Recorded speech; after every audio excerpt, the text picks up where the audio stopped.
உளவியல். உளவியல் நம் வாழ்க்கையில பார்த்தீங்கன்னா, ஒரு முக்கியமான பகுதி உடையது. மக்கள் உளவியல பத்தி பேசும்போது, பெரும்பாலான மாணவர்களுக்கு பார்த்தீங்கன்னா, உளவியல் அப்படின்னு சொல்லும்போது ரொம்ப ஆர்வமும், அதுல என்ன இருக்கு அப்படின்னு தெரிஞ்சுக்கிற ஒரு ஆசை இருக்கும்.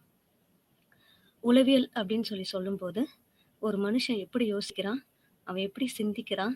அவன் எப்படி உணர்றான்? அவனுடைய செய்கைகளுக்கு பின்னாடி காரணங்கள் என்னென்ன அப்படின்னு சொல்றது தான் உளவியல். இந்த உளவியல்ல நெறைய ஃபீல்ட்ஸ் இருக்கு. அதாவது நெறைய பிரிவுகள் இருக்கு. அதுல ஒண்ணு தான் என்ன அப்படின்னு பார்த்தீங்கன்னா, சமூக உளவியல். நம்ம எல்லாருக்கும் தெரியும், நம்ம வாழ்ற சமூகம். நம்ம வாழ்ற சமூகத்துல ஆண், பெண் இன்னும் பார்த்தீங்கன்னா, திருநங்கையர் எல்லாருமே இருக்காங்க. நம்ம எல்லாரும் வாழ்ற சமூகத்துல நம்மளுக்குன்னு குறிக்கோள்கள், சட்டதிட்டங்கள் எல்லாமே இருக்கு. ஒவ்வொருத்தரும் ஒவ்வொரு விதமான அணுகுமுறையில செயல்படுறோம். நம்ம செயல்படுற விதம், நம்ம நடக்கிற விதம் சில பேருக்கு பிடிக்கும், சில பேருக்கு பிடிக்காது. பல பேர் அத உற்சாகப்படுத்துவாங்க. பல பேர் அத "நீங்க இன்னும் இத நல்லா பண்ணலாம்" அப்படின்னு சொல்லி ஊக்கப்படுத்துவாங்க. இன்னும் சில பேர் பார்த்தீங்கன்னா, "உங்களுடைய அணுகுமுறை எனக்கு பிடிக்கல" அப்படின்னு சொல்லுவாங்க. ஆனாலும், நம்ம என்னதான் நம்முடைய சமுதாயத்த பத்தி, நம்ம வாழ்ற சமூகத்த பத்தி நம்மளுக்கு நேர்மறையா, எதிர்மறையா எண்ணங்கள், கோட்பாடுகள் இருந்தாலும், இன்னும் இந்த சமூகத்துல நம்ம வாழ்ந்துகிட்டு தான் இருக்கிறோம். எதனால, எதுக்காக இவங்க இந்த நபரிடம் இப்படி நடந்து கொண்டாங்க? இவங்க இப்படி நடந்து கொள்ளலாமே! இவங்க இந்த மாரி செய்யலாமே! இவங்க இந்த மாரி சொன்னா நல்லா இருக்குமே! அப்படின்னு நம்மளுக்குள்ள நெறைய எண்ணங்கள். நெறைய பரிசீலிக்கிறோம். இதுக்கெல்லாம் காரணம் என்ன அப்படின்னு பார்த்தீங்கன்னா, நம்ம ஒவ்வொருத்தரும் நம்மள அணுகுற முறையும், இப்படி இருந்தா நல்லா இருக்கும். இந்த நேரம், இந்த கணம், இவங்க இப்படி சொன்னா, இவங்க இப்படி நடந்திருந்தா, பிரச்சனை இல்லாம சுமூகமா முடிஞ்சிருக்குமே அப்படின்னு நம்ம நெனைச்சிருப்போம். இப்ப நம்ம பார்க்க போறது சமூக உளவியல். உளவியல் அப்படின்னு சொல்லும்போது, நான் ஏற்கனவே சொன்ன மாரி, நம்ம என்ன உணர்றோம்? நம்ம என்ன பேசுறோம்? நம்ம என்ன செய்றோம்? நம்ம எப்படி நடக்கிறோம்? அதெல்லாம் தாண்டி நம்ம என்ன யோசிக்கிறோம்? உளவியல் அப்படின்னு எடுத்துக்கிட்டாலே, நாம் யோசிக்கிறதும், நம்ம உணர்றதும், நம்ம நடந்து கொள்ளுறதும். நம்ம யோசிக்கிறது என்னன்னு சொல்லுவாங்கன்னா, திங்கிங் அப்படின்னு சொல்லுவாங்க. நம்ம உணர்றத, நம்முடைய அழுகை, நம்முடைய களிப்பு, நம்முடைய சந்தோஷம், நம்முடைய துக்கம், நம்முடைய சோகம், இது எல்லாத்தையும் என்ன சொல்லுவாங்க அப்படின்னு பார்த்தீங்கன்னா, ஃபீலிங்ஸ் அப்படின்னு எமோஷன்ஸ் அப்படின்னு சொல்லுவாங்க. நம்ம நடந்து கொள்ளுற விதம். எனக்கு தெரிஞ்சவங்களுக்கு ஒரு ஆபத்து நேர்ந்தது. அத கண்டு நான் என்ன செஞ்சேன்? அவங்க சொல்லும்போது, நான் அதுக்கு எப்படி மறு உத்தரவு கொடுத்தேன் அப்படின்னு சொல்றது பார்த்தீங்கன்னா, அதுக்கு நான் என்ன மாரி நடந்து கொண்டேன் அப்படிங்கிறத பிஹேவியர்ன்னு சொல்லுவாங்க. மொத்தத்துல உளவியல்ங்கிறது என்ன அப்படின்னு பார்த்தீங்கன்னா, நம்ம என்ன யோசிக்கிறோம்? நம்ம எப்படி உணர்றோம்? நம்ம எப்படி நடந்து கொள்ளுறோம்? இது ஒரு தனிப்பட்ட மனிதன சார்ந்த உளவியல். இந்த உளவியல நம்ம சமூகத்துக்குள்ள கொண்டு போகும்போது, அது எப்படி இருக்கும்? நான் இப்ப இருக்கேன் அப்படின்னா, ஒரு மனிதன், இல்ல ஒரு மனுஷி, ஒரு ஆண், ஒரு பெண் இருக்காங்கன்னா, ஒரு சமூகத்துக்குள்ள போகும்போது, அவங்க எந்த மாரி யோசிக்கிறாங்க? எப்படி உணர்றாங்க? அவங்க யோசனையின் அடிப்படையிலும், அவங்க உணர்வுகளின் அடிப்படையிலும் அவங்க எப்படி செயல்படுறாங்க? அப்படிங்கிறது தான். உதாரணத்துக்கு, நம்மல்லாம் நேர்முக தேர்வுக்கு போவோம். இன்டர்வியூன்னு சொல்லுவாங்க. இந்த நேர்முக தேர்வுல பார்த்தீங்கன்னா, நம்ம நெனைப்போம், இருக்கிறதுலயே நான் என்கிட்ட சிறந்த உடைய அணிந்து கொண்டு போவேன். நான் என்ன தகுந்த முறையில நான் என்ன வெளிப்படுத்துவேன் அப்படின்னு நம்ம தயாராகி கொண்டு போவோம். அந்த இடத்துல பார்த்தீங்கன்னா, நம்மள மாரியே இன்னும் ஒரு 10 பேர் தங்கள சிறந்த முறையில வெளிப்படுத்தணும்னு சொல்லி வருவாங்க. இருக்கிற 11 பேர்லயும் சிறந்த ஒரு நபர அந்த ஒரு வேலைக்காக என்ன பண்ணுவாங்கன்னா, அங்க இருக்கிற நபர்கள் எல்லாருமே தேர்ந்தெடுப்பாங்க. எப்படி அவங்க தேர்ந்தெடுக்குறாங்க? எல்லாருமே சிறந்த உடை தான் அணிந்திருக்கிறாங்க. எல்லாருமே நல்லா படிச்சிருக்காங்க. எல்லாருக்குமே நல்ல மதிப்பெண் இருக்கு. எல்லாருமே நல்ல தாளந்துடையவங்களா இருக்கிறாங்க. இதெல்லாம் தாண்டி எந்த ஒரு விஷயம் அந்த தேர்வு கண்காணிப்பாளர்களோ, இல்ல அந்த நேர்முக தேர்வு கண்காணிப்பாளர்கள பார்த்தீங்கன்னா, சரியா இவங்க தான் இதுக்கு சரியானவங்க அப்படின்னு சொல்லி எப்படி அவங்கள தேர்ந்தெடுக்க வைக்குது. நம்ம போறது ஒரு 5 நிமிஷம் நேர்முக தேர்வுக்காக தான். அதுக்கு முன்னாடியே நம்ம என்ன பண்றோம்னா, நம்மகிட்ட இருக்கிற நம்மளுடைய எல்லா படிப்புக்கான சான்றிதழ்கள், எல்லாம் நம்ம இதுவரைக்கும் என்னென்ன பண்ணியிருக்கோமோ, அது எல்லாத்தையும் கொண்டு போய் அவங்க கிட்ட நம்ம குடுக்குறோம். இத குடுத்ததுக்கு அப்புறமும், ஒரு 10 நிமிஷம் இருக்கிற நேர்முக தேர்வுல அவங்க என்ன பண்றாங்கன்னா, இந்த நபர் இதற்கு சரியானவங்களா? இவங்க இது பண்ணா அவங்களால அத பண்ண முடியுமா? இந்த பர்ட்டிகுலர் இந்த வேலையில அவங்களால எல்லா விஷயங்களையும் செய்ய முடியுமா? அப்படிங்கிறத ஒரு 10 நிமிஷத்துல அவங்க தேர்ந்தெடுக்கிறாங்க. இது எப்படி? முதல் காரியம். 2வது, நம்ம எல்லாருக்குமே தெரியும் 2012ல வந்து பார்த்தீங்கன்னா, நிர்பயா அப்படின்னு சொல்லி நம்மள போல ஒரு சகோதரிக்கு நடந்த ஒரு வன்கொடுமை. அவங்க இத்தனைக்கும் பஸ்ல தான், பேருந்துல தான் டிராவல் பண்ணிட்டு போயிருந்தாங்க. ஆனா, என்ன அப்படின்னு பார்த்தீங்கன்னா, அந்த ஒரு சமூகத்துல ஒரு சாதாரண ஒரு பெண்ணுக்கு அவங்களுக்கு தேவையான பாதுகாப்பு இல்ல. இத்தனைக்கும் அவங்க அவங்க வேலைக்கு போயிட்டு வராங்க. நம்பகமான நபர்களோட தான் வந்துட்டு இருந்தாங்க. ஆனா, அவங்க கூட வந்த நபர்களால கூட அவங்கள காப்பாத்த முடியல. அவங்கள போல இருக்கிற சரியா? வேறு சில ஆண்கள் என்ன பண்ணிட்டாங்க அப்படின்னா, அவங்களுக்கு செஞ்ச வன்கொடுமையை நம்ம யாராலயும் மறுக்க முடியாது. இது எதனால? நம்மளுக்கு தெரியும். அடுத்த அ எடுத்துக்காட்டு பார்த்தீங்கன்னா, இதே சமுதாயத்துல தான் இப்ப நம்ம சுதந்திரமா நம்ம போயிட்டுருக்கோம். எங்கனாலும் நம்ம போறோம். இந்த சமுதாயத்துல வந்து பார்த்தீங்கன்னா, இந்த சுதந்திரம் கிடைக்கிறதுக்காக நம்மளுக்கு உதவி செஞ்சவங்கள்ல நெறைய விடுதலை போராட்ட தியாகிகள் இருக்காங்க. எனக்கு சொல்லும்போது பார்த்தீங்கன்னா, அதுல ஞாபகம் வர்றது ஒருத்தர் வந்து பார்த்தீங்கன்னா, சுபாஷ் சந்திர போஸ் அவர்கள். அவங்க செஞ்சது வந்து சாதாரண விஷயம் கிடையாது. ஆங்கிலேயர்கள எதிர்த்து நிக்கணும்னா, அது சாதாரண விஷயம் கிடையாது. ஆனா அவங்க பண்ணாங்க. அது எப்படி பண்ணாங்க? நம்ம எல்லாருக்கும் தெரியும். அடுத்தது, இப்ப நம்ம நாட்ட தாண்டி பிற நாட்டுக்கு போனோம் அப்படின்னு பார்த்தீங்கன்னா, ஆப்ரஹாம் லிங்கன் அவர்கள் இருக்கிறாங்க. அவங்க வாழ்க்கையில எவ்வளோ தோல்விகள் சந்திச்சாலும், தான் எடுத்த முடிவ, தான் என்ன ஒரு விஷயத்த நான் வந்து செய்யணும்னு நெனைச்சாங்களோ, விடாமுயற்சியோட அத செஞ்சாங்க. அவங்கள சுற்றி இருந்த சமூகம் அவங்கள எவ்வளவோ வந்து பார்த்தீங்கன்னா, தப்பா பேசுனாங்க. அவங்கள ஊக்குவிக்கவே இல்ல. "நீ ஒண்ணும் பண்ண மாட்ட. நீ எதுக்குமே லாயக்கு இல்ல." அப்படிலாம் சொன்னாங்க. ஆனாலும் அவர் கவலைப்படல. முன்னேறிக் கொண்டே இருந்தார். அடுத்தது வந்து பார்த்தீங்கன்னா, இன்னும் சில உங்களுக்கு உதாரணங்கள் சொல்லணும்னா, நம்மளுக்கு தெரியும். நெல்சன் மண்டேலா அவர்கள். அவர் வந்து எப்படி பார்த்தீங்கன்னா, மக்களுடைய உரிமைக்காக, சம உரிமைக்காக அவர் எந்த மாரி போராட்டங்கள் செஞ்சார். அங்கேயும் அவர் இரு தரப்பினர் இருந்தாங்க. ஒரு தரப்பினர், இன்னொரு தரப்பினர வந்து பார்த்தீங்கன்னா, "நீங்க இப்படித்தான் நடத்தப்படுவீங்க. உங்களுக்கு சம உரிமை கிடையாது." அப்படின்னு சொல்லி சொன்னபோது, அவர் அவங்களுக்காக போராடினார். என்ன காரியம் அவங்கள ஊக்குவிச்சது? நெல்சன் மண்டேலா அவர்கள எந்த காரியம் அவங்கள ஊக்குவிச்சது? நெல்சன் மண்டேலா அவர்கள அத்தன போராட்டத்திற்கும், அத்தனை எதிர்ப்புகள் மத்தியிலும், "நான் இதற்காக போராடுவேன்." அப்படின்னு சொல்லி அவங்கள நிக்க வச்சது எது? இன்னொரு உதாரணம் சொல்லணும் அப்படின்னு வந்து பார்த்தீங்கன்னா, நம்ம நாட்டுல சதி அப்படிங்கிற வந்து பார்த்தீங்கன்னா, உடன்கட்டை ஏறுதல் அப்படிங்கிற ஒரு அ பழக்கம் இருந்தது. தன் கணவன் இறந்ததுக்கு அப்புறம் வந்து மனைவி வந்து பார்த்தீங்கன்னா, அவங்க உயிர் வாழக்கூடாது. அவங்களும் வந்து பார்த்தீங்கன்னா, உடன்கட்டை ஏறிறணும். கணவனோட சடலத்த எரிக்கும்போது, அவங்களும் அதிலயே சேர்ந்து இறந்துரணும் அப்படின்னு சொல்லிட்டு. ராஜாராம் மோகன் ராய் அவர்கள், அந்த ஒரு காலத்துல எல்லாத்தையும் எதிர்த்து நின்னாங்க. பெண்களுக்கு உரிமை இருக்கு. பெண்களும் அவங்க வாழணும். ஏன் அவங்க கணவன் இறந்த உடனே அவங்களும் இறக்கணும் அப்படின்னு சொல்லிட்டு குரல் குடுத்தாங்க. இப்ப நான் உங்களுக்கு சொன்னது எல்லாமே வந்து பார்த்தீங்கன்னா, சில விஷயங்கள் வந்து நம்ம வரலாற்றுல நடந்தவைகள். இப்ப ராஜாராம் மோகன் ராய் அவர்னா, உடன்கட்டை ஏறுதல வந்து தவிர்க்கணும் அப்படின்னு சொல்லி பெண்களுக்காக போராடினாங்க. நெல்சன் மண்டேலா அவர் வந்து என்ன பண்ணாரு அப்படின்னு வந்து பார்த்தீங்கன்னா, எந்த ஒரு வேற்றுமை இல்லாம, நிற வேறுபாடு இல்லாம, இன வேறுபாடு இல்லாம, எல்லாரையும் ஒற்றுமையா நடத்தணும் அப்படின்னு சொல்லி சொன்னாங்க. ஆப்ரஹாம் லிங்கன் வந்து பார்த்தீங்கன்னா, எப்பேர்ப்பட்ட தோல்வியா இருந்தாலும், தான் எடுத்த காரியத்துல சாதிச்சே தீரணும் அப்படின்னு சொல்லி அவர் இருந்தாரு. அடுத்தது வந்து பார்த்தீங்கன்னா, சுபாஷ் சந்திர போஸ். அவர் வந்து தன் நாட்டுக்காக, தான் வாங்கி குடுக்க வேண்டிய சுதந்திரத்துக்காக நான் எதனாலும் பண்ணுவேன் அப்படின்னு சொல்லி பண்ணாரு. ஒரு பக்கம் நம்ம பார்த்ததுல வந்து பார்த்தீங்கன்னா, 4 பேர் வந்து என்னன்னா, என்னதான் ஒரு எதிர்மறையான சூழ்நிலைகள் இருந்தாலும், அது எல்லாத்தையும் தாண்டி, தனக்காக, தன் நாட்டுக்காக, தன்னை சுத்தி இருக்கிறவங்களுக்கு ஒரு நல்லது நடக்கணும் அப்படின்னு சொல்லி அவங்க போராடுனாங்க. எந்த காரியம் அவங்கள இப்படி முற்பட வச்சது? எத்தனையோ பேர் பின்வாங்கும்போது, நேதாஜி சுபாஷ் Chandra Bose, Abraham Lincoln, Nelson Mandela, Rajaram மோகன் ராய் இவங்களெல்லாம் எந்த காரியம் வந்து முன்னாடி ஒரு கால் எடுத்து வைக்க வச்சுது? நான் கஷ்டப்பட்ட மாரி இவங்களும் கஷ்டப்படக்கூடாது. இந்த மாரி இனிமேல் யாரும் வந்து கஷ்டப்படக்கூடாது அப்படின்னு சொல்லி அவங்க முடிவு எடுத்தாங்க. இன்னொன்னு வந்து பார்த்தீங்கன்னா, இப்ப பெண்களுக்கு எதிரான நெறைய வன்கொடுமைகள் நடக்குது. நம்ம எல்லாருக்குமே தெரியும். நம்ம வாழ்ற சமுதாயத்துல தான் நம்ம எல்லாரும் இருக்கிறோம். நம்ம எல்லாரும் எவ்வளவோ வந்து அதற்கு எதிராக நம்ம குரல் கொடுக்கிறோம்.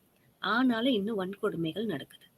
ஒரு பக்கம் நெறைய நபர்கள், தனி நபர்கள் நாட்டுல நல்லது நடக்கணும், பல கெட்ட விஷயங்கள் ஒழியணும் அப்படின்னு சொல்லும்போது, இன்னொரு பக்கம் வந்து பார்த்தீங்கன்னா, பல பேர் எத்தன பேர் எவ்வளோ நல்லது செஞ்சாலும், நான் இப்படித்தான், இது மாரி தான் நான் இருப்பேன். இந்த மாரி நான் வன்கொடுமைகள் நான் பண்ணிட்டே தான் இருப்பேன் அப்படின்னு அவங்க சொல்லும்போது, இந்த 2 விதமான கூட்டத்துக்கும் வந்து என்ன வித்தியாசம்? நம்ம வாழ்றது ஒரே சமுதாயத்துல தான். ஆனா, சில நபர்கள் வந்து பார்த்தீங்கன்னா, பலருடைய நல்லதுக்காக தங்களோட உயிர குடுக்குறாங்க. ஆனா, பல நபர்கள் எத்தன பேருக்கு என்ன ஆனாலும், "நான் மாற மாட்டேன். நான் இப்படித்தான் இருப்பேன்" அப்படின்னு சொல்றாங்க. இந்த காலகட்டத்துல வந்து பார்த்தீங்கன்னா, நெறைய ஆ வாலிப பிள்ளைங்களுக்கு இருக்கிற ஒரு கேள்வி வந்து என்ன அப்படின்னா, நம்ம எல்லாரும் இருக்கிறது ஒரே சமுதாயத்துல தான். நெனச்சா எல்லாரும் நல்லது நெனைக்கலாமே! ஆனா, இந்த இடத்துல ஏன் யாரும் நல்லத நெனைக்க மாட்டேங்கிறாங்க? ஒரு சில நபர்கள் நல்லத நெனைக்கிறாங்க. ஆனா, ஒரு சிலர் அப்படி நெனைக்க மாட்டேங்கிறாங்களே! ஏன்? அப்படின்னு யோசிக்கும்போது வந்து பார்த்தீங்கன்னா, இந்த கேள்விக்கான பதில் தான் என்ன அப்படின்னு பார்த்தீங்கன்னா, சமூக உளவியல். சமூக உளவியல் அப்படின்னு சொல்லும்போது, நான் ஒரு சமுதாயத்துல வாழும்போது, அந்த சமுதாயத்துல இருக்கிற மக்கள் வந்து பார்த்தீங்கன்னா, எதன் அடிப்படையில் செயல்படுகிறாங்க? எவ்வாறு செயல்படுகிறாங்க? இன்னும் அவங்க என்னென்ன விஷயங்கள மேற்கொள்றாங்க? அதற்கு காரணங்கள் என்னென்ன? அப்படின்னு சொல்றது தான் வந்து சமூக உளவியல். ஆம், இப்ப சமூக உளவியலுக்கு வந்து பார்த்தீங்கன்னா, ஆ வரையறை அப்படின்னு சொல்லுவாங்க. வரையறை அப்படின்னா என்னன்னு பார்த்தீங்கன்னா, டெஃபினிஷன். நான் இப்போ உங்களோட பகிர்ந்து கொள்ள போறது வந்து பார்த்தீங்கன்னா, 2 விதமான வரையறை. ஒண்ணு வந்து என்ன அப்படின்னு பார்த்தீங்கன்னா, கார்சன், பைன், மார்கஸ் அப்படிங்கிறவங்க வந்து 2017ல அ சமூக உளவியல்னா என்ன அப்படின்னு ஒரு வரையறைய குடுத்திருக்காங்க. இந்த வரையறைய வந்து பார்த்தீங்கன்னா, நான் 3 பகுதிகளா பிரிக்கிறேன். முதல்ல, சமூக உளவியல் என்பது என்ன அப்படின்னா, நாம் எப்படி உணர்கிறோம், சிந்திக்கிறோம் என்ற அறிவியல் ஆய்வு என வரையறுக்கப்படுகிறது. நான் எப்படி உணர்றேன்? நான் எப்படி சிந்திக்கிறேன்? இத வந்து பார்த்தீங்கன்னா, அறிவியல் சார்ந்த படிப்பு மூலமா, இல்ல அறிவியல் ரீதியாக நான் புரிந்து கொள்ளுகிறதா வந்து என்னன்னா, சமூக உளவியல். அடுத்தது வந்து என்ன அப்படின்னு பார்த்தீங்கன்னா, முதல்ல நான் எப்படி உணர்றேன்? நான் எப்படி சிந்திக்கிறேன்? 2வது, என்ன சுற்றி இருக்கிறவங்களுடன் என்னோட உணர்வு, என்னோட எண்ணங்கள் எப்படி மற்றும் நான் எப்படி நடந்து கொள்ளணும்? முதல்ல நான் எப்படி உணர்றேன்? நான் எப்படி சிந்திக்கிறேன்?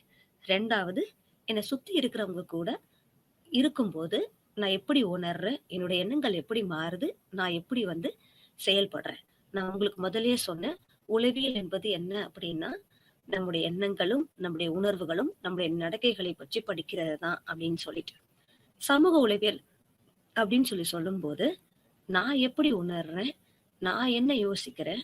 இதையும் தாண்டி நான் 4, 5 பேர் கூட இருக்கும்போது, நான் எந்த மாரி உணர்றேன்? நான் எந்த மாரி செயல்பாடுகள்ல ஈடுபடுகிறேன்? அப்படிங்கிறது தான். அப்புறம் வந்து பார்த்தீங்கன்னா, நான் ஒரு சமூகத்துல இருக்கும்போது, என்னோட உணர்வுகள், என்னோட எண்ணங்கள், என்னோட நடவடிக்கைகள் ஒருத்தங்களால எப்படி பாதிக்கப்படுது? இப்ப பார்த்தீங்கன்னா, நான் ராஜாராம் மோகன் ராய் பத்தி சொன்னேன். நான் வந்து நெல்சன் மண்டேலா பத்தி நான் சொன்னேன். ஆப்ரஹாம் லிங்கன பத்தி சொன்னேன். அவர் எத்தன முறை வந்து பார்த்தீங்கன்னா, தோல்வியுற்றாலும் விடாமுயற்சியோடு கடைசியில வெற்றி கொண்டார் அப்படின்னு சொன்னேன். இத வந்து நான் ஒரு ஒரு குழுவுக்காக நான் சொல்லும்போது வந்து பார்த்தீங்கன்னா, அதுல பல பேர் வந்து ஊக்குவிக்கப்படுறாங்க. நான் எத்தன முறை வந்து பார்த்தீங்கன்னா, தோற்றாலும் பரவால்ல. நான் இன்னொரு முறை நான் ட்ரை பண்ணி பார்க்குறேன். அவ்வளோதான் முடிஞ்சிருச்சு அப்படின்னு நான் நினைக்க மாட்டேன். அதே இது வந்து பார்த்தீங்கன்னா, நிர்பயாவுக்கு நடந்த வன்கொடுமை போல நெறைய பேருக்கு நடக்கும்போது, அத வாலிபர்கள் மத்தியில வந்து ஷேர் பண்ணும்போது, பகிர்ந்து கொள்ளும்போது வந்து பார்த்தீங்கன்னா, என்ன நடக்கும் அப்படின்னா, இந்த மாரி இருக்கிறவங்கள நம்ம மாத்தணும். இல்ல நம்ம வந்து ஒரு பொறுப்பான குடிமகளா வாழணும். அப்பதான் நம்ம நாட்டுல இந்த மாரி வன்கொடுமைகள் நடக்காது அப்படிங்கிற தீர்மானத்துக்கு அவங்கலாம் உள்ளாக்கப்படுகிறாங்க. ஸோ, ஆ சமூக உளவியல் அப்படிங்கிறது என்ன அப்படின்னு பார்த்தீங்கன்னா, கியாசின் கொடுத்த வரையறைப்படி, நான் என்ன யோசிக்கிறேன்? நான் என்ன தீர்மானிக்கிறேன்? நான் என்ன உணர்றேன்? என்னோட தனிப்பட்ட விதத்துல. ஒரு குழு அப்படின்னு சொல்லி வரும்போது, அந்த குழு கூட இருக்கும்போது, என்னுடைய எண்ணங்கள், என்னுடைய உணர்வுகள், என்னுடைய நடவடிக்கைகள் எப்படி வந்து மாற்றப்படுகிறது? அது மட்டும் இல்லாம வந்து பார்த்தீங்கன்னா, நான் அந்த குழு கூட இருக்கும்போது, என்னுடைய எண்ணங்கள், என்னுடைய உணர்வுகள், என்னுடைய நடவடிக்கைகள் எப்படி பாதிக்கப்படுகின்றன? இது வந்து ஒரு விதமான வரையறை. சமூக உளவியலுக்கு. இப்போ நான் உங்களுக்கு குடுத்த விளக்கத்துல இருந்து, எடுத்துக்காட்டுல இருந்து நான் சொல்றேன். ராஜாராம் மோகன் ராய் நம்ம சொன்ன மாரி, அவரு பார்த்திருக்கிறாரு. பெண்கள் உடன்கட்டை ஏறும்போது, அவருக்கு எழுந்த கொஸ்டின் வந்து என்ன அப்படின்னு பார்த்தீங்கன்னா, கேள்வி வந்து, அவங்களும் வந்து ஆணுக்கு நிகரானவங்க தானே! அது ஏன் ஒரு கணவன் இறந்த உடனே ஒரு மனைவியும் இறக்கணுமா? அவங்களுக்கு தனியா அவங்களுடைய விருப்பங்கள், அவங்களுடைய கொள்கைகள், அவங்களுடைய வாழ்க்கைக்குன்னு அவங்களுக்குன்னு உயரிய எண்ணங்கள் இருக்காதா? அப்ப அவங்க ஏன் வந்து சாகணும்? அவங்க சாகக்கூடாது அப்படிங்கிற எண்ணத்துல அவர் என்ன பண்ணாருன்னு பார்த்தீங்கன்னா, தான் வாழ்ந்த சமூகத்துல அந்த உடன்கட்டை எறிதல வந்து பார்த்தீங்கன்னா, அவர் வந்து ஆ எதிர்த்தார். ஓகே. இப்ப நம்ம அடுத்தது என்ன பார்க்க போறோம்னா, 2வது வரையறை. இந்த 2வது வரையறை வந்து யார் குடுத்தாங்க அப்படின்னு பார்த்தீங்கன்னா, கோர்டன் ஆல்போர்ட். இவர் எந்த வருஷத்துல குடுத்தாரு அப்படின்னா, 1985வது வருஷம். இந்த கோர்டன் ஆல்போர்ட் அப்படிங்கிறவர் யாரு அப்படின்னு பார்த்தீங்கன்னா, இவர் வந்து ஆளுமை திறன் அப்படிங்கிறத வந்து பார்த்தீங்கன்னா, உளவியல்ல ரொம்ப அதிகாரப்பூர்வமா அதற்கு சிறந்த ஆ எடுத்துக்காட்ட குடுத்தவரு தான் இந்த கோர்டன் ஆல்போர்ட். கோர்டன் ஆல்போர்ட் என்ன சொல்றாரு அப்படின்னு வந்து பார்த்தீங்கன்னா, ஆ இதுவும் வந்து பார்த்தீங்கன்னா, அறிவியல் சார்ந்த முறைகள வந்து பயன்படுத்துறது எதுக்காக? சமூக ஒளிவியல அதாவது ஒரு தனி மனுஷனையும், இல்ல அந்த தனி மனுஷன் ஒரு சமூகத்துல இருக்கும்போது என்னென்ன பண்றான்? அப்படிங்கிறத அவன புரிஞ்சுக்கிறதுக்காக உதவும் அப்படின்னு சொல்லி சொல்றாங்க. அது மட்டும் அல்லாமல் வந்து பார்த்தீங்கன்னா, இவர் என்ன சொல்றாருன்னா, ஒரு மனுஷனுடைய எண்ணம், ஒரு மனுஷனுடைய உணர்வு, ஒரு மனுஷனுடைய நடவடிக்கைகள் எந்த அளவுக்கு பாதிக்கப்படுகின்றன? ஏன் பாதிக்கப்படுகின்றன? எதனால் பாதிக்கப்படுகின்றன? அப்படின்னு சொல்லிட்டு, அதுக்கு அடிப்படையான கேள்விகள வந்து பார்த்தீங்கன்னா, சமூக ஒளிவியல் வந்து நம்மளுக்கு வந்து விளக்கி சொல்லும் அப்படின்னு வந்து சொல்றாங்க. இப்ப நீங்களே எடுத்துக்காட்டா எடுத்துக்கோங்க. ஒரு 10 வயசு பையன். கடையில போயிட்டு வந்து பார்த்தீங்கன்னா, பசியின் காரணமாக வந்து அவன் வந்து திருடி சாப்பிடுறான். ஒரு சில நபர்கள் என்ன சொல்லுவாங்க அப்படின்னு பார்த்தீங்கன்னா, இவனுடைய ஏழ்மையின் காரணமா அவன் திருடி சாப்பிடுறான் அப்படின்னு வந்து சொல்லுவாங்க. இன்னொரு சில நபர்கள் வந்து என்ன சொல்லுவாங்க அப்படின்னு வந்து பார்த்தீங்கன்னா, இவங்க அப்பா வந்து அவன ஒழுங்கா வளர்க்கல அப்படின்னு சொல்லி சொல்லுவாங்க. இன்னும் சில நபர்கள் வந்து என்ன சொல்லுவாங்க அப்படின்னா, இவங்க அப்பா ஒரு வேளை இப்படி திருடி இருப்பார் போல. அதனால தான் பையனும் இப்படி திருடுறான் அப்படின்னு சொல்லி சொல்லுவாங்க. ஒவ்வொருத்தரும் ஒவ்வொரு விதமா சொல்லும்போது, அந்த பையன் ஏன் அந்த திருட்டுல ஈடுபட்டான் அப்படிங்கிறது அவனுக்கு மட்டுமே தெரியும். அவனோட குடும்ப சூழ்நிலை என்ன அப்படிங்கிறது அவனுக்கு மட்டுமே தெரியும். ஆ நம்ம எல்லாருக்குமே தெரியும். ஒரு பழைய பாடல் உண்டு. என்ன அப்படின்னு பார்த்தீங்கன்னா, எம்ஜிஆரோட பாடல். "எந்த குழந்தையும் நல்ல குழந்தை தான் மண்ணில் பிறக்கையிலே, அவர் நல்லவராவதும் தீயவராவதும் அன்னை வளர்ப்பினிலேன்னு" சொல்லுவாங்க. இந்த காலத்துல நான் சொல்லுவேன், எந்த குழந்தையும் நல்ல குழந்தை தான். ஆனா, அவங்க நல்லவராகறோ, தீயவராவதும் யார் கையில இருக்குதுன்னு பார்த்தீங்கன்னா, அந்த சமூகத்தினுடைய கையில தான் இருக்குது. ஏன்னா, இப்போ நம்முடைய சமூகத்துல நடக்கிற ஒவ்வொரு விஷயங்களையும் நம்ம எடுத்து பார்ப்போம். நம்ம பார்க்குற ஒவ்வொரு விஷயங்களும், நம்ம ஊக்குவிக்கிற ஒவ்வொரு விஷயங்களும், நம்ம தட்டி கேட்கிறோமா? எங்கேயாவது தப்பு நடக்கும்போது. பல பிள்ளைங்க தப்பு செய்யும்போது நம்ம எதிர்த்து கேட்கிறோமா? இல்ல. அப்படிங்கும்போது, ஒரு குழந்தைக்கு தேவையானது எதுவுமே நம்ம செய்யாம, அவங்க இப்படிதான் வரணும் அப்படின்னு சொல்லி நம்ம எதிர்பார்க்கிறதும் ஒரு கேள்விக்குறியான விஷயம் தான். ஆ அடுத்தது வந்து பார்த்தீங்கன்னா, இப்ப சமூக உளவியல் அப்படிங்கிறத பத்தி நம்மளுக்கு ஒரு இதுதான் சமூக உளவியல். ஒரு மனிதன் எப்படி உணர்றான்? எப்படி வந்து அவனுடைய எண்ணங்கள் இருக்குது? அவன் எப்படி செயல்படுறான்? அதே இது அந்த மனிதன் தனிப்பட்ட மனிதனா இருக்கும்போது எப்படி இருக்கிறான்? ஒரு சமூகத்து கூட இருக்கும்போது எப்படியா இருக்கிறான்? அத தாண்டி அந்த மனிதனுக்கு வந்து பார்த்தீங்கன்னா, ஆ சமூகத்த தாண்டியும் இன்னும் வந்து 4, 5 பேரு கூட வந்து கலந்துரையாடும்போது எப்படி வந்து அவருடைய எண்ணங்கள், உணர்வுகள், செயல்பாடுகள் மாறுபடுது? அத பத்தி அறிவியல் ரீதியா படிக்கிறது தான் சமூக உளவியல். இந்த சமூக உளவியலுடைய இயல்பு வந்து என்ன அப்படின்னு பார்த்தீங்கன்னா, இத வந்து நேச்சர் ஆஃப் சோசியல் சைக்காலஜி அப்படின்னு சொல்லி சொல்லுவாங்க. அதனுடைய இயல்புகள் வந்து என்ன அப்படின்னு வந்து பார்த்தீங்கன்னா, முதலாவது இது முழுக்க முழுக்க வந்து பார்த்தீங்கன்னா, அறிவியல் முறைகளை பயன்படுத்துகிறது. ஒரு கற்பனை கோப்பாகவோ, இல்லாட்டி வந்து வாய்மொழியாக சொல்லிட்டு போறதோ வந்து இந்த சமூக உளவியல் கிடையாது. இதற்குன்னு வந்து பார்த்தீங்கன்னா, வரையறுக்கப்பட்ட முறைகள் இருக்குது. வரையறுக்கப்பட்ட தேர்வு முறைகள், வரையறுக்கப்பட்ட செயல்படுத்தும் முறைகள், வரையறுக்கப்பட்ட பயன்படுத்தப்படுற முறைகள் எல்லாமே இருக்கு அப்படின்னு சொல்லும்போது, சமூக உளவியலோட முதல் இயல்பு வந்து பார்த்தீங்கன்னா, இது வந்து அறிவியல் முறைகளை பயன்படுத்துது. அடுத்தது வந்து பார்த்தீங்கன்னா, சமூக உளவியல் வந்து ஆ நெறைய ஆய்வுகள மேற்கொள்வாங்க.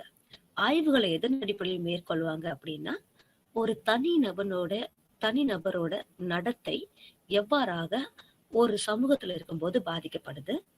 ஒரு தனி நபரோட நடத்தை எப்படி ஒரு சமூகத்த பாதிக்குது? நம்ம எல்லாருக்குமே தெரியும்.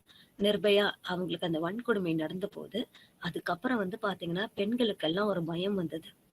நம்ம நாட்டுல ஓகே நம்ம எல்லாருமே வந்து பார்த்தீங்கன்னா, நல்ல பாதுகாப்போட நம்ம செயல்படலாம், நம்ம போயிட்டு வரலாம் அப்படின்னு இருக்கும்போது, நிர்பயாக்கு நடந்தது. இன்னும் நெறைய நடந்துட்டு இருக்கு. அப்பலாம் பார்த்தீங்கன்னா, பெண்களுக்கு வந்து பார்த்தீங்கன்னா, அவங்களுக்கு ஒரு பாதுகாப்பின்மைய அவங்க உணர்றாங்க. ஏன் உணர்றாங்கன்னா, எங்கேயோ ஒரு இடத்துல நடந்த ஒரு பிரச்சனை. எங்கேயோ ஒரு இடத்துல நடந்த ஒரு வன்கொடுமை.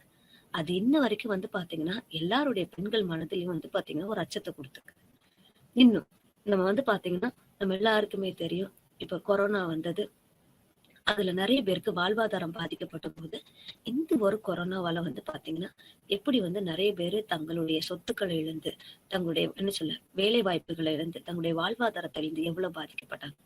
அப்ப அவங்களுக்கெல்லாம் மனசுல ஒரு என்னன்னா, இந்த ஒரே ஒரு காரியம் தான். ஆனா அதனால என் வாழ்க்கையே போச்சு அப்படின்னு யோசிக்க ஆரம்பிச்சாங்க. சோ, சமூக உளவியல் வந்து பார்த்தீங்கன்னா, சமூக சூழலில் ஒரு தனிநபரின் நடத்தை எப்படி இருக்குது? ஒரு தனிநபர் தன்னுடைய குடும்பத்திலயோ, தான் வேலை பார்க்குற இடத்துலயோ, தான் படிக்கிற இடத்துலயோ எந்த மாரி இருக்கிறாங்க? எந்தெந்த விஷயங்கள் அவங்கள நல்ல செயல்கள செய்ய ஊக்குவிக்குது? எந்தெந்த விஷயங்கள் அவங்கள கெட்ட செயல்கள செய்ய ஊக்குவிக்குது? நம்ம நல்ல, கெட்ட அப்படின்னு சொல்லி சொல்லும்போது வந்து பார்த்தீங்கன்னா, நல்ல விஷயங்கள் சொல்லும்போது, தனக்கும் அது நல்லதாகவும், தன்னை சுற்றி இருக்கிறவங்களுக்கு அது நல்லதாகவும் அமையும். இதே இது நம்ம கெட்ட விஷயம் அப்படின்னு சொல்லி சொல்லும்போது, தனக்கு பாதிப்பு தரலாம். சில நேரம் தனக்கு பாதிப்பு இல்லாம, மற்றவங்கள வந்து அது காயப்படுத்தக்கூடியதா அது இருக்கலாம். 3வது வந்து பார்த்தீங்கன்னா, சமூக உளவியல் என்ன பண்ணும் அப்படின்னா, நெறைய ஆய்வுகள் பண்றாங்க. எதற்காக அப்படின்னா, தனி நபரின் சிந்தனை, உணர்வு மற்றும் நடத்தை. நான் ஏற்கனவே சொன்ன மாரி. அதுபோல சமூக உளவியல் வந்து பார்த்தீங்கன்னா, ஒரு குழுவா இருக்கிறாங்க, ஒரு சமுதாயம் இருக்கு, ஒரு சமூகம் இருக்குன்னா, அவங்களுடைய சிந்தனைகள் எப்படி இருக்கும்? அவங்களுடைய உணர்வுகள் எப்படி இருக்கும்? அவங்களுடைய நடத்தை எப்படி இருக்கும்? நான் நெல்சன் மண்டேலாவை பத்தி உங்ககிட்ட நான் ஷேர் பண்ணேன். அவர் என்ன பண்ணாரு அப்படின்னா, இனவெறி இல்லாம எல்லாரையுமே சமமா நடத்தணும் அப்படிங்கிறதுக்காக அவர் போராடினார். அப்ப யோசித்து பாருங்க, அந்த 2 இனத்தவர் இருக்காங்கன்னா, எந்த இனத்தவர் இன்னொரு இனத்தவர வந்து பார்த்தீங்கன்னா, ஆளுகை செஞ்சாங்களோ, அவங்களுக்கு அடிமைத்தனப்பட்ட இனத்துக்கு வந்து பார்த்தீங்கன்னா, அவங்கள சராசரியா ஒரு மனிதனா அவங்க நடத்தல. எல்லாருக்குமே பசிக்கும், எல்லாருக்குமே தூக்கம் வரும், எல்லாருக்குமே தாகம் இருக்கும். ஆனா, அடிமை அப்படின்னு சொல்லி சொல்லும் பொழுது, நான் சொல்றத நீ செய்யணும் அப்படின்னு அந்த ஆளுமைக்கு வரும்போது வந்து பார்த்தீங்கன்னா, எல்லாரும் மனிதர்களா இருந்தாலும் ஒண்ணும் செய்ய முடியாது. ஆனா, இந்த இடத்துல வந்து பார்த்தீங்கன்னா, ஒரு குறிப்பிட்ட மக்கள், ஒரு குறிப்பிட்ட சமூகம் எப்படி வந்து அவங்க காயப்படுத்தப்படுறாங்க? எப்படி அவங்க வேதனைப்படுத்தப்படுறாங்க? அவங்களுக்கு உண்டான பொதுவான அ சலுகைகளோ, பொதுவான உரிமைகளோ ஏன் நிராகரிக்கப்பட்டது? அப்படிங்கிறத படிக்கிறது தான். நான் இன்னொரு முறை சொல்றேன். சமூக உளவியல் இயல்புகள் வந்து பார்த்தீங்கன்னா, முழுக்க முழுக்க அறிவியல் முறைகளை பயன்படுத்துகிறது. ஒரு தனி நபர் வந்து பார்த்தீங்கன்னா, ஒரு சமூக சூழலில் இருக்கும்போது எப்படி செயல்படுறாங்க? இல்ல ஒரு தனி நபரால ஒரு சமூகம் எப்படி செயல்படுகிறது? இன்னொன்னு வந்து பார்த்தீங்கன்னா, ஒரு தனி நபரின் சிந்தனை, உணர்வு மற்றும் நடத்தை எல்லாத்தையுமே வந்து இந்த இடத்துல விளக்கி காமிக்குது. இதுதான் சமூக உளவியலின் இயல்பாகும். நம்ம இதுவரைக்கும் சமூக உளவியல் அதனுடைய வரையறைனா என்னன்னு பார்த்தோம். இப்ப சமூக உளவியலின் இயல்புகளை நம்ம பார்த்திருக்கிறோம். அடுத்தது வந்து என்ன அப்படின்னு பார்த்தீங்கன்னா, சமூக உளவியலின் நோக்கம் அப்படின்னு சொல்லி சொல்லுவாங்க. இத நான் எப்படி சொல்லுவாங்க அப்படின்னா, ஸ்கோப் ஆஃப் சோசியல் சைக்காலஜி அப்படின்னு சொல்லுவாங்க. ஆ சமூக உளவியல் வந்து பார்த்தீங்கன்னா, பொதுவா ஒரு தனிப்பட்ட நடத்தையில் வந்து கவனம் செலுத்துகிறது. தனிப்பட்ட நடத்தை அப்படின்னு சொல்லி சொல்லும்போது வந்து பார்த்தீங்கன்னா, நான் ஒரு மனுஷி, ஒரு பெண். இப்ப நான் போயிட்டு இன்னொரு பெண்ணுகிட்ட நான் பழகும்போது, நான் அணுகும்போது, நான் பேசும்போது, நான் எந்த மாரி அணுகுறேன்? எப்படி நான் பேசுறேன்? என்னோட தேவைகள அவங்களுக்கு எப்படி வெளிப்படுத்துறேன்? என்னுடைய கொள்கைகளையும், என்னுடைய கோட்பாடுகளையும் நான் அவங்களுக்கு எப்படி சொல்லுறேன்? அப்படிங்கிறது முக்கியம். இன்னொரு விஷயம், நான் ஒரு குழுக்குள்ள போய் சேரும்போது, அந்த குழுவினுடைய கொள்கைகள் என்ன? கோட்பாடுகள் என்ன? அந்த குழுவினுடைய வந்து பார்த்தீங்கன்னா, உரிமைகள் என்ன? அவங்க என்ன சட்டதிட்டங்கள் வச்சிருக்காங்க? அப்படிங்கிறதையும் நான் புரிஞ்சுக்கணும். சமூக உளவியல் தனிப்பட்ட நடத்தையில் கவனம் செலுத்துகிறது. சமூக உளவியலுடைய பொருள் வந்து என்ன அப்படின்னு பார்த்தீங்கன்னா, எனக்கு மற்றவருடன் இருக்கும் தனி நபரின் தொடர்பு, தனி நபர்களுக்கு சமூகத்தோடு இருக்கிற தொடர்பு. சமூகம் அவங்களுக்கு என்ன பண்ணுது? தனிநபர் சமூகத்துக்கு என்ன பண்றாங்க? இந்த இரு சாரருமே வந்து பார்த்தீங்கன்னா, ஒருத்தர் எப்படி வந்து பார்த்தீங்கன்னா, நன்னடத்தையில நடக்கிறதுக்கு உதவி செய்றாங்க. சில கெட்ட விஷயங்கள் நடக்கிறதுக்கு காரணமா இருக்கிறது என்னென்ன? அப்படிங்கிறத வந்து ரொம்ப கவனம் செலுத்துறது எது? சமூக உளவியல். அடுத்தது வந்து பார்த்தீங்கன்னா, இதனுடைய நோக்கம் வந்து என்ன அப்டின்னா, இது மனித உறவுகளை அடிப்படையாகக் கொண்ட சமூக உலகம். நம்ம எல்லாருக்குமே தெரியும். மனிதர்கள் எல்லாருமே வந்து பார்த்தீங்கன்னா, ஒரு சமூக விலங்கு அப்டின்னு நம்ம சொல்லுவோம். நம்ம சமூக விலங்கு மட்டும் கிடையாது. நம்ம எல்லாரும் வந்து பார்த்தீங்கன்னா, ஒரு கலாச்சார விலங்கு கூட. ஏன் அப்டின்னு வந்து பார்த்தீங்கன்னா, நான் ஒரு சமூகத்துல இருக்கும்போது, என்னுடைய வாழ்வின் நடைமுறை எனக்கு தெரியும். நான் எப்படி வாழணும்? நான் எப்படி இருக்கணும்? நான் எந்த மாரி உடை உடுத்தணும்? என்னோட சாப்பாட்டு முறை என்ன? அப்டிங்கிறது எனக்கு தெரியும். ஒவ்வொரு மனுஷனுக்குமே வந்து பார்த்தீங்கன்னா, ஒவ்வொரு மனுஷிக்குமே தான் வாழ்ற கலாச்சாரத்துல, தன்னுடைய கலாச்சாரத்த குறிச்சு எப்போதும் ரொம்ப பெருமை கொள்ளுவாங்க. இதெல்லாம் தாண்டி வந்து பார்த்தீங்கன்னா, ஒரு மனுஷனுக்கு ரொம்ப முக்கியமானது என்ன அப்படின்னு பார்த்தீங்கன்னா, அவனுடைய உறவு. அவன் யார் கூடலாம் உறவு கொள்றானோ. அது அப்பாவா இருக்கலாம், அம்மாவா இருக்கலாம், உடன் பிறந்தவர்களா இருக்கலாம், உறவினர்களா இருக்கலாம், இல்ல தன்னுடன் வேலை பார்க்கிறவங்களா இருக்கலாம். அதனால சமூக உளவியல் அப்படிங்கிறது என்ன அப்படின்னு பார்த்தீங்கன்னா, முதல்ல வந்து நான் சொன்னேன். இது வந்து ஒரு தனிநபர் சமூகம். அவங்களுக்கு இடையே இருக்கிறதான தொடர்பு பற்றி. 2வது அவங்களுக்குள்ள இருக்கிற உறவு குறிச்சு சொல்றது தான் வந்து பார்த்தீங்கன்னா, இந்த சமூக உளவியல். 3வது வந்து என்ன அப்படின்னு பார்த்தீங்கன்னா, இந்த சமூக உளவியல் கருப்பொருள் வந்து சகல உயிரினங்களுக்கும் வந்து அ வழங்கும். சகனா இப்ப என்ன மாரி யார் இருக்காங்களோ அவங்களுக்கும் அது பொருந்தும். இப்ப நான் இருக்கிறேன் அப்படின்னா, இந்த சமூகத்துல இருக்கும்போது, நான் கீழ விழுந்தேன்னா, எனக்கு மட்டும் தான் வலிக்கும் அப்படின்னு கிடையாது. என்ன சார்ந்த மத்தவங்களும், அவங்களும் கீழ விழுந்தாங்கன்னா, அவங்களுக்கும் வலிக்கும். என்ன போல நான் மத்தவங்களையும் நடத்துறேனா, என்ன போல மத்தவங்களையும் நான் நினைக்கிறேனா, என்ன போல மத்தவங்களையும் நான் பாவிக்கிறேனா அப்படிங்கிறது ரொம்ப முக்கியம்.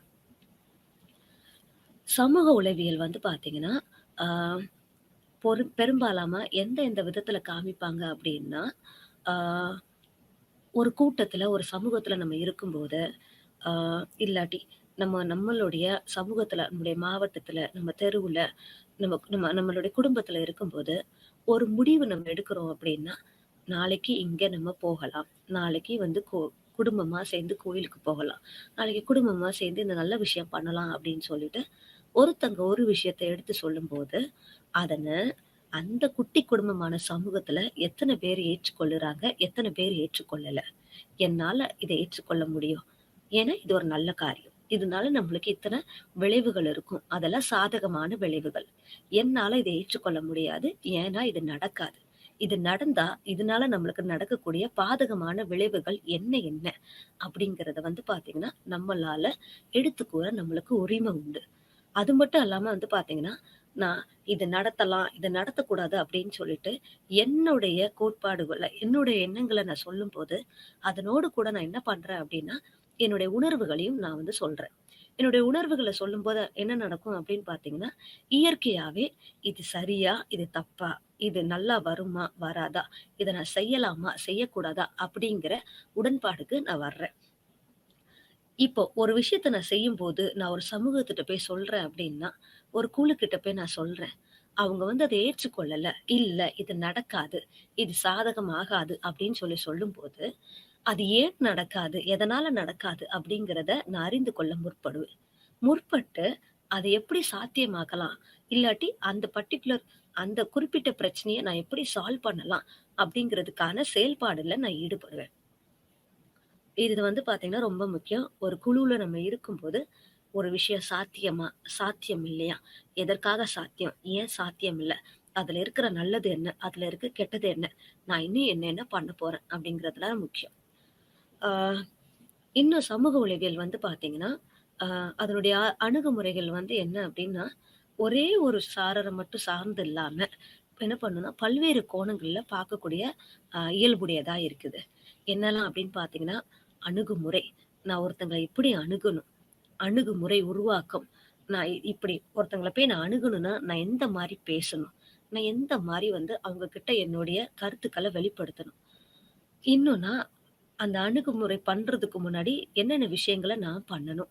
ஒருத்தங்க கிட்ட நான் போயிட்டு அணுகும்போது, அவங்களுக்கு அந்த அணுகுமுறை பிடிக்கல, இல்லாட்டி எனக்குள்ள வந்து பார்த்தீங்கன்னா, சில குறைகள் இருக்குன்னா, அந்த அணுகுமுறைய நான் எப்படி மாற்றணும்? அத இன்னும் எப்படி செயல்படுத்தணும்? இது எல்லாத்தையுமே வந்து பார்த்தீங்கன்னா, பற்றி படிக்கிறது தான் என்னன்னா, சமூக உளவியல். சமூக உளவியல்ங்கிறது என்ன அப்டின்னா, ஒரு தனி நபர் தான் எப்படி யோசிக்கிறான், தான் எப்படி சிந்திக்கிறான், தான் எப்படி உணர்றான், தான் எப்படி செயல்படுறான். அவன் யோசிக்கிறதோ, உணர்றதோ, செயல்படுறதோ எப்படி ஒரு சமூகத்தினால பாதிக்கப்படுது. இன்னொன்னு எப்படி இன்னொரு சமூகம் அவன பாதிக்குது அப்படிங்கிறத பொறுத்தும். இத பொறுத்து நம்ம என்னெல்லாம் கத்துக்கலாம் அப்படின்னா, ஒரு தனிநபர் எப்படி ஒரு சமூகத்த அணுகுறாரு? அவர் அணுகுறதுக்கு முன்னாடி என்னெல்லாம் பண்றாரு? அவர் எந்த விதத்துல அணுகுறாரு? ஏன் இந்த விதத்துல அவர் அணுகுறாரு? அப்படிங்கிறத தெரிஞ்சாகணும். இப்ப நான் உங்களுக்கு ஏற்கனவே சொன்ன மாரி அந்த சின்ன பையன், அவன் பசியினால திருடுனான். ஓகே. ஆனா வந்து பார்த்தீங்கன்னா, இந்த சமூகம் அவன எப்படி பார்த்தது அப்படின்னா, அவனுக்கு இருக்கிற வறுமைய பார்க்கல. என்ன பண்ண ஆரம்பிச்சாங்க, அவங்க அப்பாவ குறை சொல்ல ஆரம்பிச்சாங்க. என்ன பண்ண ஆரம்பிச்சாங்க, அவனே ஒரு கெட்டவன் அப்படின்னு சொல்ல ஆரம்பிச்சபோது, நான் ஏன் பண்ணுனேன் அப்படிங்கிறது யாரும் புரியல அப்படிங்கும்போது, நாளடைவுல எதிர்காலத்துல அந்த பையன் எப்படி வருவான்னா, இன்னும் பெரிய திருடனா தான் வருவான். என்னோட வறுமையின் காரணமா நான் திருடுனேன். அத யாரும் ஒத்துக்கல. ஆனா, அந்த சமுதாயம் அவன புரிஞ்சுக்காம ஒதுக்கும்போது, அவன் இன்னும் பல தப்புகள மேல மேல பண்ணிட்டே தான் இருப்பான். அப்போ ஒவ்வொருத்தவங்களும் அணுகுற முறை எந்த மாரிங்கிறது ரொம்ப முக்கியம். ஆ சமூகம் வந்து பார்த்தீங்கன்னா, உளவியல்ல இன்னொன்னு வந்து ரொம்ப ஆ சிறந்து விளங்குறது வந்து என்ன அப்டின்னா, சமூக அறிவாற்றல் அப்டின்னு சொல்லுவாங்க. ஒரு சமூகத்த குறிச்சு நமங்களுக்கு இருக்கிற அறிவாற்றல். அறிவாற்றல்ன்னு சொல்லும்போது, நான் வாழுகிற சமூகம் எது? அது எப்படிப்பட்ட சமூகம்? இதனுடைய வரலாறு என்ன? இந்த சமூகத்துல எத்தன பேர் இருக்கிறாங்க? இந்த சமூகத்துல இருக்கிற மக்கள் என்ன வேலைப்பாடுகள செஞ்சு கொண்டு வராங்க? இன்னும் அவங்களுக்குன்னு ஒரு ஆபத்து வரும்போது, அவங்க எந்த மாரி செயல்படுவாங்க? யாராவது ஒருத்தவங்க உதவின்னு கேட்டு வரும்போது, அவங்க எந்த மாரி செயல்படுவாங்க? இதுதான் என்ன அப்படின்னு பார்த்தீங்கன்னா, சமூக அறிவாற்றல். நான் ஒரு சமூகத்துல வாழ்றேன் அப்படின்னா, என்னுடைய சமூகத்துல இருக்கிறவங்க எப்படி? அவங்க எப்பேர்ப்பட்டவங்க? அவங்களுடைய குணாதிசயங்கள் என்ன? அவங்களுடைய தனித்தன்மைகள் என்ன? அவங்களுடைய குறைபாடுகள் என்ன? அப்படிங்கிறது எனக்கு தெரியணும். சமூக உளவியல் வந்து பார்த்தீங்கன்னா, ஒரு சமூகத்த குறிச்சு அறிஞ்சுக்க, புரிஞ்சுக்க வந்து பார்த்தீங்கன்னா, ரொம்ப உதவியா இருக்குது. அடுத்தது வந்து பார்த்தீங்கன்னா, இந்த சமூக உள அ உள என்ன சொல்ல உளவியல் வந்து பார்த்தீங்கன்னா, இந்த சமூக அறிவாற்றல் நம்மளுக்கு வரும்போது, இயற்கையாவே இது வந்து என்ன பண்ணுது அப்டின்னா, ஒரு மனுஷனுடைய உணர்வுகள் எப்படி இருக்கும்? இதே போல எதிர்காலத்துல ஒரு பிரச்சனையோ, ஒரு சந்தர்ப்பமோ, ஒரு சூழ்நிலையோ வரும்போது, அந்த மனுஷன் அந்த சூழ்நிலையை எப்படி மேற்கொள்வான்? அப்படின்னு சொல்லி நம்மளுக்கு யூகிக்க உதவியா இருக்கிறது இந்த சமூக உளவியல் அப்படிங்கிற பிரிவு. சமூக உளவியல் வந்து பார்த்தீங்கன்னா, எத்தனை நிகழ்வுகள் நடந்தாலும், அந்த நிகழ்வுகள்ல எத்தனை நபர்கள் வந்து சம்மந்தப்பட்டிருக்காங்க? அந்த நிகழ்வுகள்ல ரொம்ப சுவாரஸ்யமா இருக்கிற பண்புகள் என்ன? மறக்க முடியாத கஷ்டமான விஷயங்கள் என்ன? இன்னும் என்னென்ன நபர்கள் எப்படி செயல்பட்டாங்க? எப்படி புரிந்து கொண்டாங்க? எப்படி தங்களுடைய கோட்பாடுகள வந்து விவரிச்சாங்க? அப்படிங்கிறத ரொம்ப அழகா எடுத்துக் கூறுறது தான் வந்து பார்த்தீங்கன்னா, இந்த சமூக அ உளவியல் உள்ள சமூக அறிவாற்றல் அப்படின்னு சொல்லுவாங்க. யோசித்து பாருங்க. நம்ம வாழ்ற உலகத்துல, நம்ம வாழ்ற சமூகத்துல, இப்ப நம்மளுக்கு நெறைய பிரச்சனைகள், நெறைய பேருக்கு நெறைய பிரச்சனைகள் வர காரணம் என்ன அப்டின்னா, வாழ்ற சமூகம் எப்படிப்பட்ட சமூகம்? வாழ்ற சமூகத்தினுடைய கோட்பாடுகள் என்ன? கொள்கைகள் என்ன? அவங்களுடைய தேவைகள் என்ன? அவங்களுடைய குறைகள் என்ன? அவங்களுடைய நிறைகள் என்ன? அப்டின்னு சொல்லி நான் புரிஞ்சு வாழ ஆரம்பிச்சேன்னா, என்னால என்னோட சமூகத்துக்கு ஏத்த மாரி, அதனுடைய எதிர்பார்ப்புகளுக்கு ஏத்த மாரி என்னால வாழ முடியும். நான் இப்படித்தான். என்னுடைய கொள்கைகள் இதுதான். என்னுடைய வாழ்முறை இதுதான். அப்படின்னு சொல்லிட்டு என்னாலயும் 4 பேருக்கு வெளிப்படுத்த முடியும் சரியாக. இப்ப நெறைய இடத்துல நெறைய வாலிபர்கள், நெறைய இளைஞர்கள் வந்து எதிர்கொள்ளுற ஒரு பிரச்சனை வந்து என்ன அப்படின்னு பார்த்தீங்கன்னா, வாழ்ற சமுதாயம் எப்படி? அப்படிங்கிற ஒரு பகுத்தறிவு இல்லாம தான். நம்ம எவ்வளவோ வந்து பார்த்தீங்கன்னா, டெக்னாலஜிலலாம் இம்ப்ரூவ் ஆயிட்டோம். நம்ம எவ்வளவோ நெறைய விஷயங்கள்ல முற்பட்டுட்டு இருக்கோம். ஆனா, சமூகத்த பத்தி இன்னும் ஒரு சரியான புரிதல் இல்ல அப்படிங்கிறதுனால வந்து பார்த்தீங்கன்னா, என்னுடைய எண்ணங்கள், என்னுடைய ஆசைகள், என்னுடைய வாழ்வு முறை ஒரு மாரி இருக்கு. என்னோட சமூகம் என்கிட்ட எதிர்பார்க்கிற விஷயங்கள் வேற மாரி இருக்கு. இது 2 முன்னுக்கு பின்னாக முரண்படும்போது, என்னால என் வாழ்க்கைய சீரா அமைச்சுக்க முடியல. சற்றே சிந்தித்து பார்ப்போம். இது எவ்வளோ தூரம் வந்து பார்த்தீங்கன்னா, நம்முடைய வாழ்க்கையில ஒவ்வொரு விஷயத்தையும் வந்து ஒரு எதிர்மறையான தாக்கத்த உருவாக்குது. அப்படிங்கிறத யோசித்து பார்க்கலாம் நம்ம. அடுத்த விஷயம் வந்து பார்த்தீங்கன்னா, சமூக செல்வாக்கு அப்படிங்கிறது என்ன அப்படின்னா, சமூக உளவியல்ல ஒரு பாரம்பரிய முக்கியமான ஆய்வு பகுதியாகும். சமூக செல்வாக்கு அப்படின்னு நம்ம சொல்றோம் அப்படின்னா, என்னால என்ன, எத்தன பேரு என் கோட்பாடுகள புரிஞ்சு கொண்டவங்களா, அவங்களும் அதே மாரி அந்த கோட்பாடுகள செய்ய ஈர்க்கப்படுறாங்க. என்னால அவங்களுக்கு உதவி செய்ய முடியுதா? இல்லையா? இல்ல என்னால அவங்க ஈர்க்கப்பட்டு, அவங்களும் நல்வழிக்குள்ள வர்றாங்களா? இல்லையா? அப்படிங்கிறது முக்கியம். இந்த சமூக செல்வாக்குங்கிறது வந்து பார்த்தீங்கன்னா, நல்வழிப்படுத்துறதுக்கு மட்டும் கிடையாது. இப்ப நெறைய பேர் வந்து பார்த்தீங்கன்னா, நம்மள சமூகத்துல நெறைய பிள்ளைங்க வந்து பார்த்தீங்கன்னா, போதைப் பொருளுக்கு அடிமையாகுறாங்க. இந்த சமூக செல்வாக்கு அப்படின்னு சொல்லும்போது, யாரோ ஒருத்தங்க ஒரு விஷயத்த செய்றாங்க. அது எனக்கு நல்லதுன்னு படுது. ஆனா, அதனுடைய பின் விளைவுகள் என்னன்னு தெரியாம, நானும் அவங்களையே பின்தொடர்றேன். இப்ப யோசிச்சு பாருங்க, நம்முடைய சமுதாயத்துல எவ்வளவோ இளைஞர்கள் இருக்கிறாங்க. அவங்க நல்ல வழியில போறதோ, தீய வழியில போறதுமே வந்து பார்த்தீங்கன்னா, அவங்களா எடுக்கிற முடிவு கிடையாது. ஏதோ ஒரு விதத்துல நம்ம எல்லாருமே வந்து பார்த்தீங்கன்னா, அதுல ஒரு காரணம், அதுல ஒரு பகுதி வகிக்கிறோம். என்ன அப்படின்னு வந்து பார்த்தீங்கன்னா, இப்படி இருந்தா தப்பு இல்ல. இப்படி இருந்தா யாரும் எதுவும் செய்ய மாட்டாங்க. நீ 4 பேர வந்து காயப்படுத்தினா யார் உன்ன கேட்க போறா? நீ 4 பேர காயப்படுத்தினா அவங்க உன்ன பார்த்து பயப்படுவாங்க அப்படிங்கிறது அவங்க தானா கத்துக்கிட்டது இல்ல. நம்முடைய சமூகம் அவங்களுக்கு சொன்னது தான். அடுத்தது சமூக உளவியல் வந்து பார்த்தீங்கன்னா, மற்றவர்களின் எண்ணங்கள், உணர்வுகள் மற்றும் நடத்தைகளை மக்கள் பாதிக்கும் விதத்தை குறிக்கிறது. இப்ப ஒருத்தங்க நடக்கிற விதம், ஒருத்தங்க பேசுற விதம், ஒருத்தங்க யோசிக்கிற விதம் வந்து பார்த்தீங்கன்னா, இது எப்படி மத்தவங்கள பாதிக்குது? எந்த மாரி விஷயங்கள அவங்கள செயல்படுத்த வைக்கிறது? அப்படிங்கிறது ரொம்ப முக்கியம். ஸோ, சமூக உளவியல் வந்து பார்த்தீங்கன்னா, என்ன மட்டும் இல்ல, ஒரு தனிநபர மட்டுமல்ல, என்னுடைய செய்கைகள்னால, என்னுடைய செயல்பாட்டுனால, என்னோட உணர்வுகள்னால மத்தவங்களும் எப்படி பாதிக்கப்படுறாங்க அப்படிங்கிறதை காண்பிக்குது. ஆ இன்னும் சமூக உளவியலாளர்கள் வந்து பார்த்தீங்கன்னா, அவங்க பலமுறை இப்பல்லாம் இப்போ ரொம்ப வந்து பார்த்தீங்கன்னா, ஏன் மக்கள் இவ்வாறாக செயல்படுகிறார்கள்? இது வந்து தப்பு. இந்த காரியத்துல ஈடுபடுகிறது ரொம்ப தப்பு அப்படின்னு அவங்களுக்கு தெரிஞ்சாலுமே, சில பேரால தங்கள வந்து பார்த்தீங்கன்னா கட்டுப்படுத்த முடியல. நான் செய்றது தப்பு. எனக்கு அது தெரியும். ஆனா என்னால கட்டுப்படுத்த முடியல. அப்படின்னு வந்து பார்த்தீங்கன்னா, நெறைய பேர் வந்து சொல்லுவாங்க. நெறைய பேர் வந்து பார்த்தீங்கன்னா, ஆலோசனைக்கலாம் வரும்போது, "எனக்கு தெரியும். நான் படிச்சிருக்கேன். நான் இப்படிலாம் பண்ணக்கூடாதுன்னு எனக்கு தெரியும். ஆனா என்னால முடியல." ஏன் முடியல அப்படின்னு சொல்லி அவங்கள யோசிக்கும்போது, சமூக உளவியலாளர்கள், அதாவது சமூக உளவியல்ல ஆராய்ச்சி செய்றவங்க என்ன பண்ண ஆரம்பிச்சாங்கன்னா, ஒவ்வொரு நடைமுறைக்கு பின்னாடி, ஒவ்வொரு செயல்பாடுக்கு பின்னாடி, ஒவ்வொரு உணர்வுகளுக்கு பின்னாடியும், ஒவ்வொரு சிந்தனைக்கு பின்னாடியும், இவங்க ஏன் இப்படி யோசிக்கிறாங்க? இவங்க ஏன் இப்படி உணர்றாங்க? இவங்க ஏன் இப்படி செயல்படுறாங்க? அப்படின்னு வந்து பார்த்தீங்கன்னா, அவங்க ஆராய்ச்சி செய்ய ஆரம்பிச்சாங்க. பொதுவா நம்மளுக்கெல்லாம் ஏன் அப்படிங்கிற கேள்வி வந்து பார்த்தீங்கன்னா ரொம்ப பிடிக்கும். ஏதாவது ஒரு விஷயம் நம்மளுக்குள்ள நடந்தா, இது எதனால நடந்தது அப்படிங்கிற காரணத்த கண்டுபிடிக்கிற வரை நம்ம ஓய மாட்டோம். அதே மாரி தான் வந்து பார்த்தீங்கன்னா, சமூக உளவியலாளர்களும் வந்து பார்த்தீங்கன்னா, ஒரு தனிப்பட்ட நபர எப்படி ஒரு சமுதாயம் பாதிக்குது? ஒரு தனிப்பட்ட நபர் ஒரு சமுதாயத்த எப்படி பாதிக்கிறாங்க? அப்படிங்கிறது வந்து பார்த்தீங்கன்னா, ரொம்ப முக்கியம். அதுலயும் ஏன், எதற்கு, எப்படி அப்படிங்கிற பொதுவான கேள்விகளுக்கு பதில் கண்டுபிடிக்கிறதுல வந்து சமூக உளவியலாளர்கள் வந்து பார்த்தீங்கன்னா, ரொம்ப ஆர்வமா இருக்கிறாங்க. நீங்க கேட்கலாம், "இது சாதாரண விஷயம் தானே.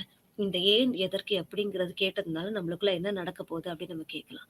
ஆனா, இந்த அடிப்படையான கேள்விகளுக்கு பதில் கிடைக்கும்போது, நம்ம சமூகத்துல இருக்கிற பல பிரச்சனைகளுக்கு வந்து பார்த்தீங்கன்னா, நம்ம விடைகள் அதன் மூலமா நம்ம காணலாம். அடுத்தது சமூக சார்பு வழியில வந்து செயல்படுறோம். இப்ப என்ன அப்படின்னு பார்த்தீங்கன்னா, ஏன் எதற்கு எல்லாம் நம்ம பண்ணிட்டோம். இன்னும் சமூகத்துல நம்ம வேற என்ன பண்ணலாம் அப்படின்னு வந்து பார்த்தீங்கன்னா, நம்ம 4 பேருக்கு உதவி செய்யலாம். இது அல்ட்ருயிசம் அப்படின்னு சொல்லுவாங்க.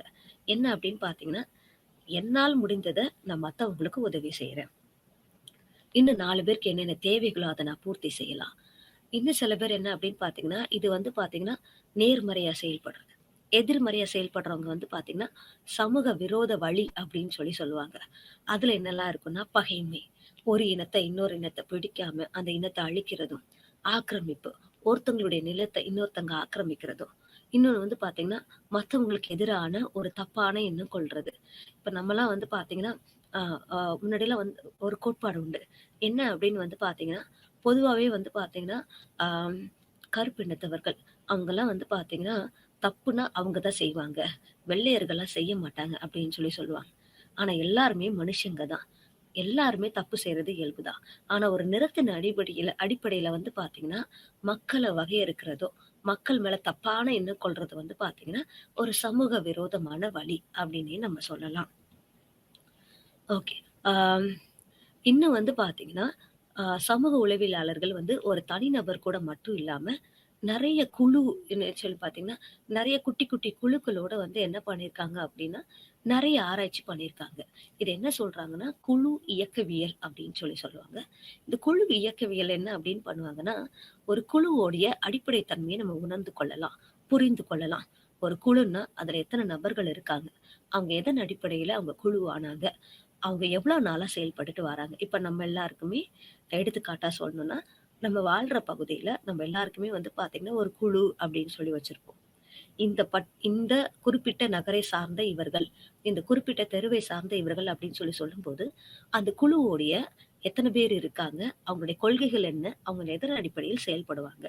ஸோ குழு கட்டமைப்புகள், குழு செயல்முறை மற்றும் தனிப்பட்ட மாற்றம் இது எல்லாத்தையுமே வந்து பார்த்தீங்கன்னா, நம்ம குழு இயக்கவியல்ல வந்து கற்றுக்கொள்ளலாம்.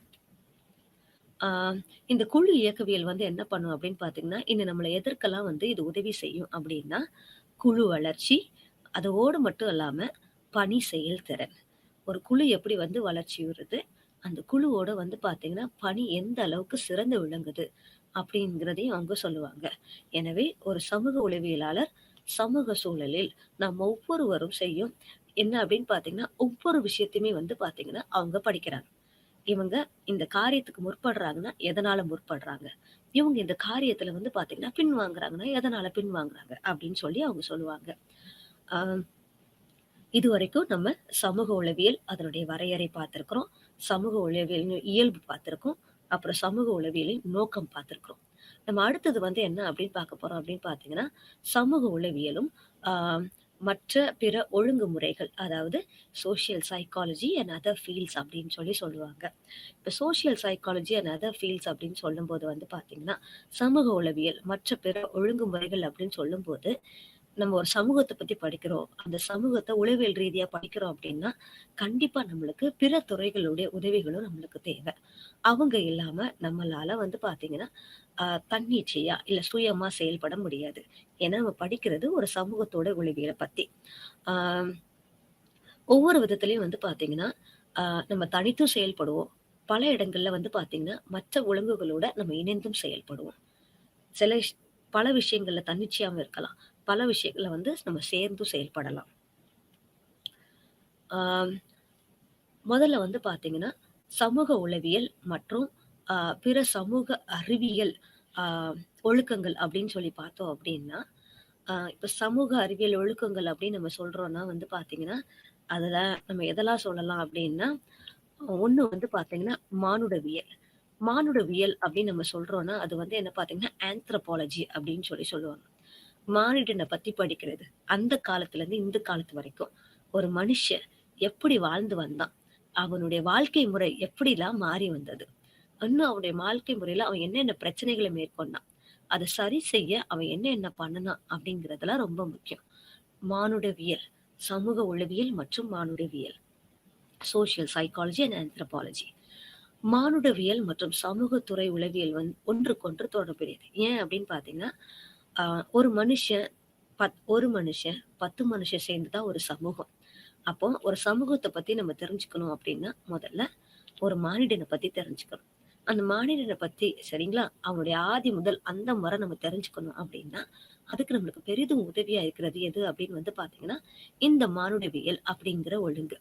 ஆ மனித கலாச்சாரம் இட்ஸ் லைக் பகிரப்பட்ட மதிப்புகள். எப்படி வந்து கலாச்சாரத்த நம்ம பகிர்ந்து கொண்டோம்? நம்பிக்கைகள நம்ம எப்படி பகிர்ந்து கொண்டோம்? இன்னும் ஒரு குட்டி இல்ல ஒரு சிறிய குழுவினுடைய நடைமுறைகள் எப்படிலாம் இருக்கு? இதெல்லாம் நம்மளுக்கு எது சொல்லிக் குடுக்கும் அப்படின்னு வந்து பார்த்தீங்கன்னா, இந்த மானுடவியல். இந்த மானுடவியல் மூலமாக நம்ம என்ன தெரிஞ்சுக்கலாம் அப்படின்னு பார்த்தீங்கன்னா, அந்த சமூகத்தோட உளவியல தெரிஞ்சுக்கலாம்.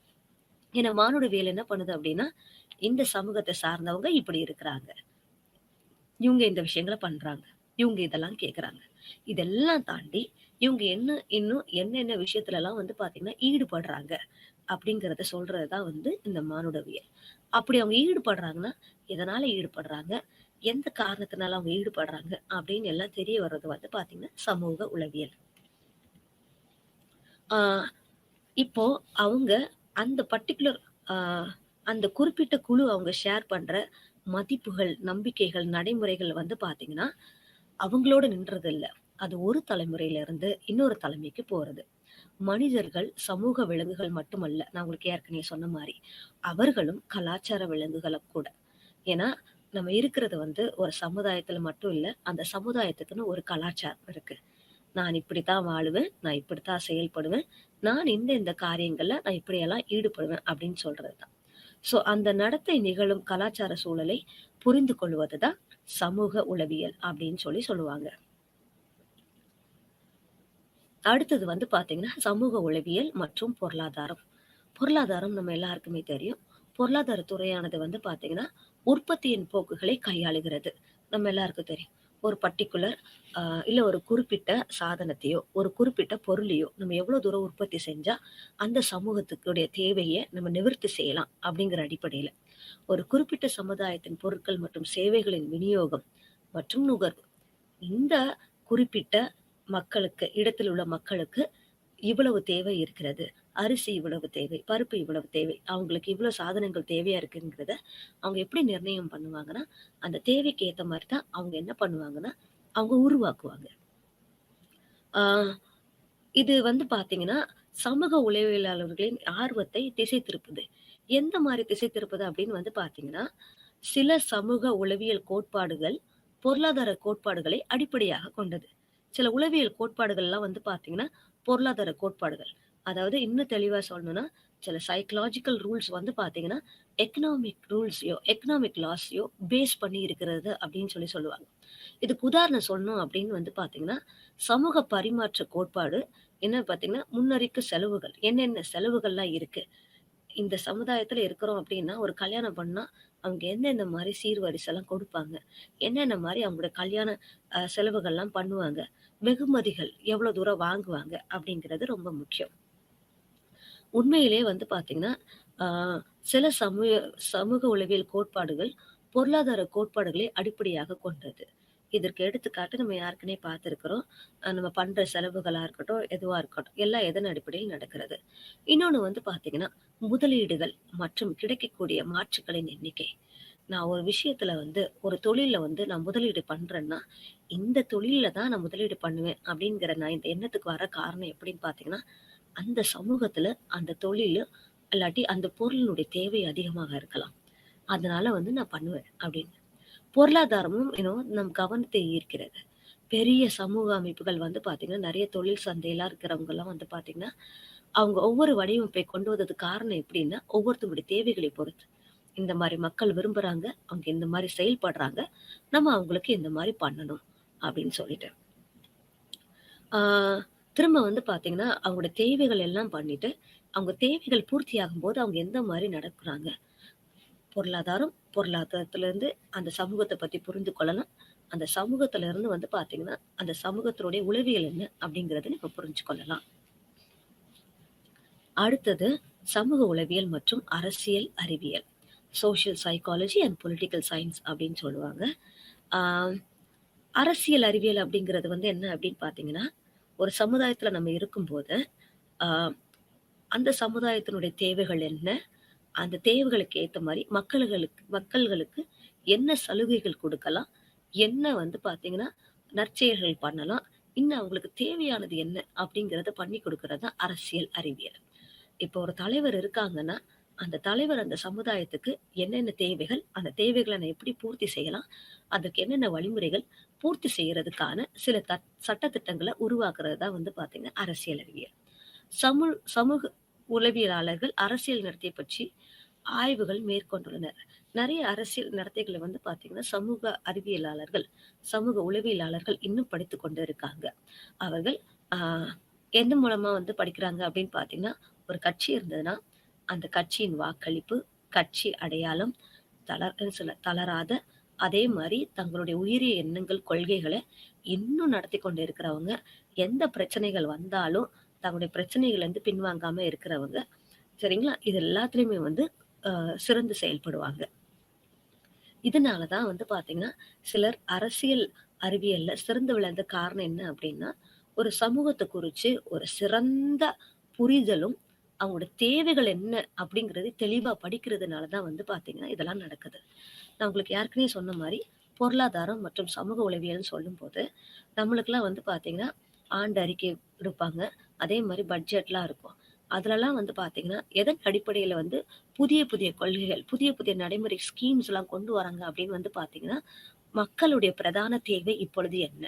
அதை நாம் எப்படி பூர்த்தி செய்ய போகிறோம்? அந்த தேவைகளை பூர்த்தி செஞ்சா தான் அந்த சமுதாயம் நல்லா இருக்கும். அந்த சமுதாயம் நல்லா இருந்தா தான் அந்த நாடு சிறந்து விளங்கும் அப்படிங்கிற நம்பிக்கையிலே அவங்க எல்லாத்தையுமே வந்து செயல்படுத்துறாங்க. அடுத்ததாவது வந்து பார்த்தீங்கன்னா, சமூக உளவியல் மற்றும் சமூகவியல். சோசியல் சைக்காலஜி அண்ட் சோசியாலஜி அப்படின்னு சொல்லுவாங்க. சோசியாலஜினா என்ன அப்படின்னு பார்த்தீங்கன்னா, சமூகவியல் என்பது மனித சமூகங்கள் மற்றும் அந்த சமூகங்களை உருவாக்கும் குழுக்களின் ஆய்வு ஆகும். எப்படி ஒரு சமுதாயத்த உருவாக்கலாம்? உருக்குன உருவாக்குன சமுதாயத்த எப்படி மேம்படுத்தலாம்? இன்னும் அவங்களுக்கு எப்படிலாம் நம்ம உதவி செய்யலாம்? சமூக அறிவியலாளர்கள் மற்றும் சமூக உளவியலாளர்கள் பார்த்தீங்கன்னா, இவங்க இருவருமே ஒரு சமுதாயம் எப்படி உருவாச்சு? அந்த சமுதாயம் எப்படி செயல்படுது? இன்னும் அந்த சமுதாயத்த காப்பாற்ற என்ன என்ன யுக்திகள மேற்கொள்ளலாம்? என்ன என்ன வழிகள் இருக்கு? என்ன என்ன திட்டங்கள கொண்டு வரலாம்? அப்படிங்கிற செயல்படுத்துறதுல அவங்க ரொம்ப ஊர்ஜிதமா, இன்னும் பார்த்தீங்கன்னா, ஆர்வமா செயல்பட்டுட்டு இருக்காங்க. ஆ சமூகங்கள் மற்றும் குழுக்களில் வந்து பார்த்தீங்கன்னா, அவங்க ஏன் கவனம் செலுத்துறாங்க அப்படின்னா, ஒரு சமூகம்ங்கிறது வந்து ஒரு குழு. அந்த குழுக்குள்ள வந்து பார்த்தீங்கன்னா, 10, 15 குழு இருக்கும். 100 குழு கூட இருக்கும். 1000 குழு கூட இருக்கும். அந்த 1000 குழுக்கள் எல்லாருமே சேர்ந்து ஒரே விசையா செயல்பட்டா தான் அந்த சமுதாயம் வந்து சிறந்து விளங்கும். அதுக்கு யாரோட தேவைகள் தேவை அப்படின்னா, ஒரு சமூக ஆராய்ச்சியாளரும், ஒரு சோசியாலஜிஸ்டும், ஒரு சமூக உளவியல் ஆராய்ச்சியாளரும், ஒரு சோசியல் சைக்காலஜிஸ்டும் வந்து பார்த்தீங்கன்னா, சேர்ந்து செயல்படும்போது, அங்க சிறந்து செயல்பட நெறைய சலுகைகளும், நெறைய அ வாய்ப்புகளும் உள்ளன. ஆ அடுத்ததா வந்து பார்த்தீங்கன்னா, இதுவரைக்கும் நம்ம அ சமூக உளவியல் மற்றும் பிற ஒழுக்கங்கள், social psychology and other fields பார்த்தோம். இப்போ அடுத்ததாவது நம்ம என்ன பார்க்க போறோம் அப்படின்னு வந்து பார்த்தீங்கன்னா, social psychology and other psychology fields. சமூக உளவியல் மற்றும் உளவியலின் பிற பிரிவுகள் அப்படின்னு சொல்லுவாங்க. உளவியலின் பிற பிரிவுகள் அப்படின்னா வந்து பார்த்தீங்கன்னா, நான் ஏற்கனவே உங்களுக்கு சொல்லியிருக்கிறேன். உளவியல்னா ஒரு மனுஷனோட சிந்தனை, உணர்வு மற்றும் அவனுடைய நடத்தைகளை பற்றி சொல்றது தான் உளவியல் அப்படின்னு நம்ம சொல்லியிருந்தோம். இப்ப வந்து பார்த்தீங்கன்னா, முதலாவது நம்ம என்ன பார்க்க போறோம் அப்படின்னா, சமூக உளவியல் மற்றும் உயிரியல் உளவியல். அதாவது என்ன சொல்லுவாங்கன்னா, social psychology and biological psychology அப்படின்னு சொல்லுவாங்க. ஆ நம்ம நினைக்கும்போது, நம்ம பேசும்போது, நம்ம செயல்படும்போது, நம்ம சமூக ரீதியா மட்டும் இல்லாம, பார்த்தீங்கன்னா, உயிரியல் ரீதியாகவும் நம்ம செயல்படுறோம். பயாலஜிக்கலாவும். நம்மளுக்குட்ட இருக்கிற நாடி, நரம்பு, தசை, மூளை எல்லாமே செயல்படும்போது, இதுல வந்து என்ன அப்படி சொல்றாங்க அப்படின்னா, மக்கள் நினைக்கும், செய்யும் அல்ல உணரும் அனைத்து மூளை போன்ற சில உடல் செயல்முறைகளை உண்டாக்கியது என்ன அப்படின்னு பார்த்தீங்கன்னா, இதுக்கு ரொம்ப முக்கியமானது எதுன்னா, ஹார்மோன் அப்படின்னு சொல்றாங்க. இந்த ஹார்மோன் சுரக்கிறது வந்து சரியாக சுரக்கல, இல்லாட்டி தேவைக்கு அதிகமாக சுரக்கும் அப்படின்னு சொல்லும்போது, உயிரியல் ரீதியாக என்ன பண்ணுது அப்படின்னு பார்த்தீங்கன்னா, இது நம்முடைய எண்ணங்கள, நம்முடைய உணர்வுகள மற்றும் நம்முடைய செயல்பாடுகள வந்து பாதிக்குது. எப்படி பாதிக்குது அப்படின்னு பார்த்தீங்கன்னா, இந்த ஹார்மோன்கள் நம்முடைய நரம்பு மண்டலத்தில முக்கிய பங்கு வகிக்குது. நரம்பு மண்டலத்தில பார்த்தீங்கன்னா, நரம்பு மண்டலம் எடுத்துட்டோம்னா, நம்முடைய மூளை, நம்முடைய ஸ்பைனல் கார்ட் இதெல்லாம் இருக்குல்ல, அது எல்லாத்துக்குமே வந்து பார்த்தீங்கன்னா, இது வந்து ஒரு பெரிய அ சொல்ல முடியாத ஒரு பெரிய இம்பார்ட்டன்ட் ரோல் வந்து இது குடுக்குதுன்னு நம்ம சொல்லலாம். அது மட்டும் இல்லாமல் வந்து பார்த்தீங்கன்னா, உளவியல் அ ஆராய்ச்சியாளர்கள் என்ன பண்றாங்க அப்படின்னா, ஒரு மனுஷன் ஒரு சமூகத்துல அ விரும்பத்தகாத செயல்கள செய்றான்னா, அதுக்கு காரணம் வந்து பார்த்தீங்கன்னா, ஒண்ணு சமூகம். இன்னொன்னு வந்து பார்த்தீங்கன்னா, அவன சுற்றி இருக்கிற சூழல். ஓகே, சமூகம் நம்ம சொல்றோம். இன்னொன்னு அவனுடைய எண்ணங்கள் சொல்றோம். அவனுடைய எண்ணங்கள்ல மாற்றங்கள் வர்றதுக்கு காரணம் என்ன அப்படின்னு பார்த்தீங்கன்னா, அவனுடைய உடல்ல ஏற்படுற சில மாற்றங்கள். அந்த மாற்றங்கள் எதனால வருதுன்னா, இந்த ஹார்மோன் சுரக்கிறதுனால. கொஞ்சம் கூட, கொஞ்சம் குறைய அந்த மாரி நடக்கிறதுனால. ஆ இது பத்தி வந்து பார்த்தீங்கன்னா, ஆராய்ச்சியாளர்கள் இன்னும் நெறைய ஆராய்ச்சிகள் பண்ணி வந்திருக்கிறாங்க. அடுத்தது வந்து பார்த்தீங்கன்னா, சமூக உளவியல் மற்றும் மருத்துவ உளவியல் அப்படின்னு சொல்லுவாங்க. Social psychology and clinical psychology. Excuse me. ஆ மருத்துவ உளவியல் சொல்லும்போது, அவங்க சமூகத்துக்கு முரண்பாடான சமூகத்துல பொதுவாக இதுதான் இயல்பான நடவடிக்கை அப்படிங்கிற அந்த இயல்பான நடவடிக்கைகள் அல்லாம விகற்பமான, ரொம்ப எதிரான நடவடிக்கைகள் செய்றவங்கள பத்தி படிக்கிறது தான் வந்து பார்த்தீங்கன்னா, இந்த கிளினிக்கல் சைக்காலஜி அப்படின்னு சொல்லுவாங்க. இதுவும் வந்து பார்த்தீங்கன்னா, சமூகத்துல இருக்கிற அ ஆன்டி சோஷியல் எலிமெண்ட்ஸ் அப்படின்னு சொல்லுவோம் நம்மலாம். சமூகத்துக்கு ஒத்துழைக்காம, தங்க தங்களுடைய விஷயத்துக்கு ஏத்த மாரி எதிரா செயல்படுறது தான் வந்து என்னன்னா, ஆன்டி சோஷியல் எலிமெண்ட்ஸ். ஒரு சமூகத்துக்கு எதிரா செயல்படுறது தான் ஆன்டி சோஷியல் எலிமெண்ட்ஸ். அவங்க ஏன் அந்த மாரி இருக்கிறாங்க? சில பேர் நீங்க பார்த்திருப்பீங்க. ரொம்ப பார்த்தீங்கன்னா, வன்முறையில அவ்வளோ தூரம் இறங்கி இருப்பாங்க. எதுக்காக இப்படி இறங்கி இவ்வளோ தூரம் செயல்படுறாங்க? அப்படிங்கும்போது நம்மளுக்கே கேள்வி வரும். அப்போ பார்த்தீங்கன்னா, இந்த அ மருத்துவ உளவியல்ல வந்து இவங்க இப்படி செயல்படுறதுக்கு காரணம் என்ன? அப்படிங்கிறத அ அவங்க வந்து நம்மளுக்கு விளக்கி சொல்லுவாங்க. இப்போ நம்ம முதல்ல இருந்து பார்த்தது வரைக்கும், இப்போது வரைக்கும் நான் திரும்ப உங்களுக்கு சொல்றேன். நம்ம முதல்ல என்ன பார்த்தோம் அப்படின்னா, உளவியல்னா என்ன அப்படின்னு பார்த்தோம். உளவியல்னா, நான் எப்படி உணர்றேன்? நான் எப்படி சிந்திக்கிறேன்? நான் எப்படி நடந்து கொள்றேன்? அப்படிங்கிறத பற்றி அறிந்து கொள்றது தான் உளவியல். சமூக உளவியல் அப்படின்னு சொல்லும்போது, ஒரு தனிப்பட்ட நபர் வாழ்ற இடத்துல தனியா இருக்கும்போது எப்படி சிந்திக்கிறாரு? எப்படி உணர்றாரு? எப்படி நடந்து கொள்றாரு? அதுவே ஒரு சமுதாயத்துக்குள்ள போகும்போது எப்படி நடந்து கொள்றாரு? அப்படிங்கிறது தான். அடுத்ததாக நம்ம பார்த்தது வந்து பார்த்தீங்கன்னா, சமூக உளவியல்னா என்ன? அதனுடைய வரையறைகள் என்ன? அப்படின்னு பார்த்தோம். அ அது கூட நான் சொல்லும்போது, நான் நம்மள வந்து பார்த்தீங்கன்னா, சில சிறந்தவங்களுடைய எக்ஸாம்பிள்ஸ்லாம் என்ன சொல்ல எடுத்துக்காட்டுகள் நம்ம பார்த்தோம். ராஜாராம் மோகன் Rai, Nelson Mandela, Abraham Lincoln, சுபாஷ் சந்திர போஸ், அப்புறம் நிருபாவுடைய அந்த வன்கொடுமைய பத்திலாம் நம்ம தெரிஞ்சுக்கிட்டோம். எதுக்கு இந்த சமுதாயத்துல இப்படிலாம் நடக்குதுன்னு. அதற்கப்புறம் நம்ம வந்து பார்த்தீங்கன்னா, ஒரு சமூக உளவியல் கூடிய இயல்புகள்லாம் என்ன? அதனுடைய நேச்சர் என்ன? அப்படின்னு நம்ம பார்த்தோம். அதற்கடுத்தது வந்து பார்த்தீங்கன்னா, அந்த நேச்சர்ல நம்ம என்னலாம் சொன்னோம் அப்படின்னா, இது முழுக்க முழுக்க அறிவியல் சார்ந்த நடைமுறைகளையும், குறிப்புகளையும், செயல்பாடுகளையும் கொண்டுவே வந்து இது நடக்குது அப்படின்னு நம்ம தெரிஞ்சுக்கிட்டோம். அடுத்தது வந்து என்ன அப்படின்னு பார்த்தீங்கன்னா, சமூக உளவியலும் அதனுடைய நோக்கமும் ஸ்கோப் ஆஃப் சோஷியல் சைக்காலஜி அப்படின்னு பார்த்தோம். அதனுடைய நோக்கம் வந்து என்னன்னா, முழுக்க முழுக்க ஒரு நபர உளவியல் ரீதியா சமூகத்துல இருக்கும்போது அவங்க எப்படி செயல்படுறாங்க அப்படிங்கிறத பத்தி தெரிந்து கொள்ளுகிறோம். குழு இருக்குதுன்னா, ஒவ்வொரு குழுவும் வந்து பார்த்தீங்கன்னா, எதன் அடிப்படையில அவங்க செயல்படுறாங்க? எதன் அடிப்படையில அவங்க முடிவுகள் எடுக்குறாங்க? அவங்க எதன் அடிப்படையில அவங்க வந்து பார்த்தீங்கன்னா, உளவியல் ரீதியா பாதிக்கப்படுறாங்க, இல்ல செயல்படுறாங்க அப்படிங்கிறதையும். எதுக்காக குழுவுக்கு நம்ம ரொம்ப முக்கியத்துவம் குடுக்குறோம் அப்படின்னு பார்த்தீங்கன்னா, ஒரு சமூகம் அப்படிங்கிறது என்னன்னா, பல குழுக்களை சார்ந்தது தான் ஒரு சமூகம். அந்த சமூகத்துல வந்து பார்த்தீங்கன்னா, ஏதாவது ஒரு குழுல, ஏதாவது ஒரு குட்டி இல்ல ஒரு சின்ன பிரச்சனை வந்தாலுமே, ஒட்டுமொத்த சமூகமும் பாதிக்கப்படும். எங்கேயோ நடக்கிற ஒரு வன்கொடுமை, பெண்களுக்கு நடக்கிற ஒரு வன்கொடுமை பார்த்தீங்கன்னா, நாடு முழுவதும் இருக்கிற அனைத்து பெண்களுக்கும் வந்து ஒரு பயத்த குடுக்குது. ஏன் குடுக்குதுன்னா, எல்லாருமே ஒரு குழுவா தான் இருக்கிறோம். அவங்களுக்கு நடந்தது நாளைக்கு எனக்கு நடந்துருமோ? அப்படிங்கிற அச்சத்தினால நெறைய பேர் வந்து பார்த்தீங்கன்னா, பாதிக்கப்படுறாங்க. பிற்பாடு நம்ம பார்த்தது வந்து என்ன அப்படின்னு பார்த்தீங்கன்னா, சமூக உளவியலும், பிற ஒழுக்கங்களும். அதுல நம்ம என்ன பார்த்தோம்னா, ஆந்த்ரோபாலஜி பத்தி பார்த்தோம், சோசியாலஜி பத்தி பார்த்தோம், இன்னும் கிளினிக்கல் சைக்காலஜி பத்தி பார்த்தோம், சோஷியல் சைக்காலஜி பத்தி பார்த்தோம். ஒரு சமூகத்த பத்தி நம்ம நல்லா புரிஞ்சுக்கணும். ஒரு சமூகத்தினுடைய உளவியல நம்ம நல்லா தெரிஞ்சுக்கொள்ளணும் அப்படின்னு வந்து பார்த்தீங்கன்னா, எது நம்மளுக்கு நல்ல உதவி செய்யும் அப்படின்னா, முதல்ல அந்த சமூகத்தினுடைய அடிப்படையான விஷயங்கள். இந்த சமூகம் எப்படி ஆரம்பிக்கப்பட்டது? இந்த சமூகத்துடைய கொள்கைகள் என்னென்ன? இந்த சமூகத்தினுடைய கோட்பாடுகள் என்னென்ன? இந்த சமூகத்தினுடைய நிறைகள் என்னென்ன? இந்த சமூகத்தினுடைய குறைகள் என்னென்ன? அப்படிங்கிறதெல்லாம் நம்ம புரிஞ்சுக்கொள்ளணும். அப்பதான் நம்மளால ஒரு சமூகத்த உளவியல் ரீதியா நம்மளால படிக்க முடியும். 4 பேருக்கு இன்னும் அதனால வந்து பார்த்தீங்கன்னா, பயனடைய முடியும். இந்த சமூக உளவியல படிக்கிறவங்களுக்கு, நான் இன்னும் கொடுக்கிற என்கரேஜ்மென்ட், இன்னும் அவங்கள ஊக்குவிக்கிறது என்ன அப்படின்னு பார்த்தீங்கன்னா, நம்ம வாழ்ற சமுதாயத்துல நாம எப்படி இருக்கிறோம்? நம்ம எப்படி உருவாக்கப்பட்டிருக்கிறோம்? நம்ம சமுதாயத்துல இன்னும் நம்ம புரிஞ்சு கொள்ள வேண்டிய விஷயங்கள் என்ன என்ன இருக்கு? அத நம்ம எப்படி புரிஞ்சு கொள்ளணும்? எந்த மாரி ஒவ்வொரு விஷயத்தையும் பகுத்தாயணும்? பகுத்தறிஞ்சு எப்படி நம்ம எடுத்துக்கொள்ளணும்? அப்படிங்கிறது நம்மளுக்கு தெரியணும். இதுவே நம்மளுக்கு நம்முடைய சமுதாயத்துல நம்ம சிறந்து விளங்க நம்மளுக்கு எப்போதும் உதவி செய்யற ஒரு பெரிய கருவியா இருக்கும். அதுதான் வந்து பார்த்தீங்கன்னா, சமூக உளவியல்.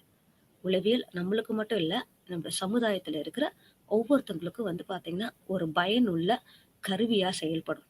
நம்ம அத சரியா கையாண்டா, நம்மளுக்கும் அது பயனுள்ளதா இருக்கும். நம்மள சார்ந்து இருக்கிறவங்களுக்கும் அது பயனுள்ளதாக இருக்கும்.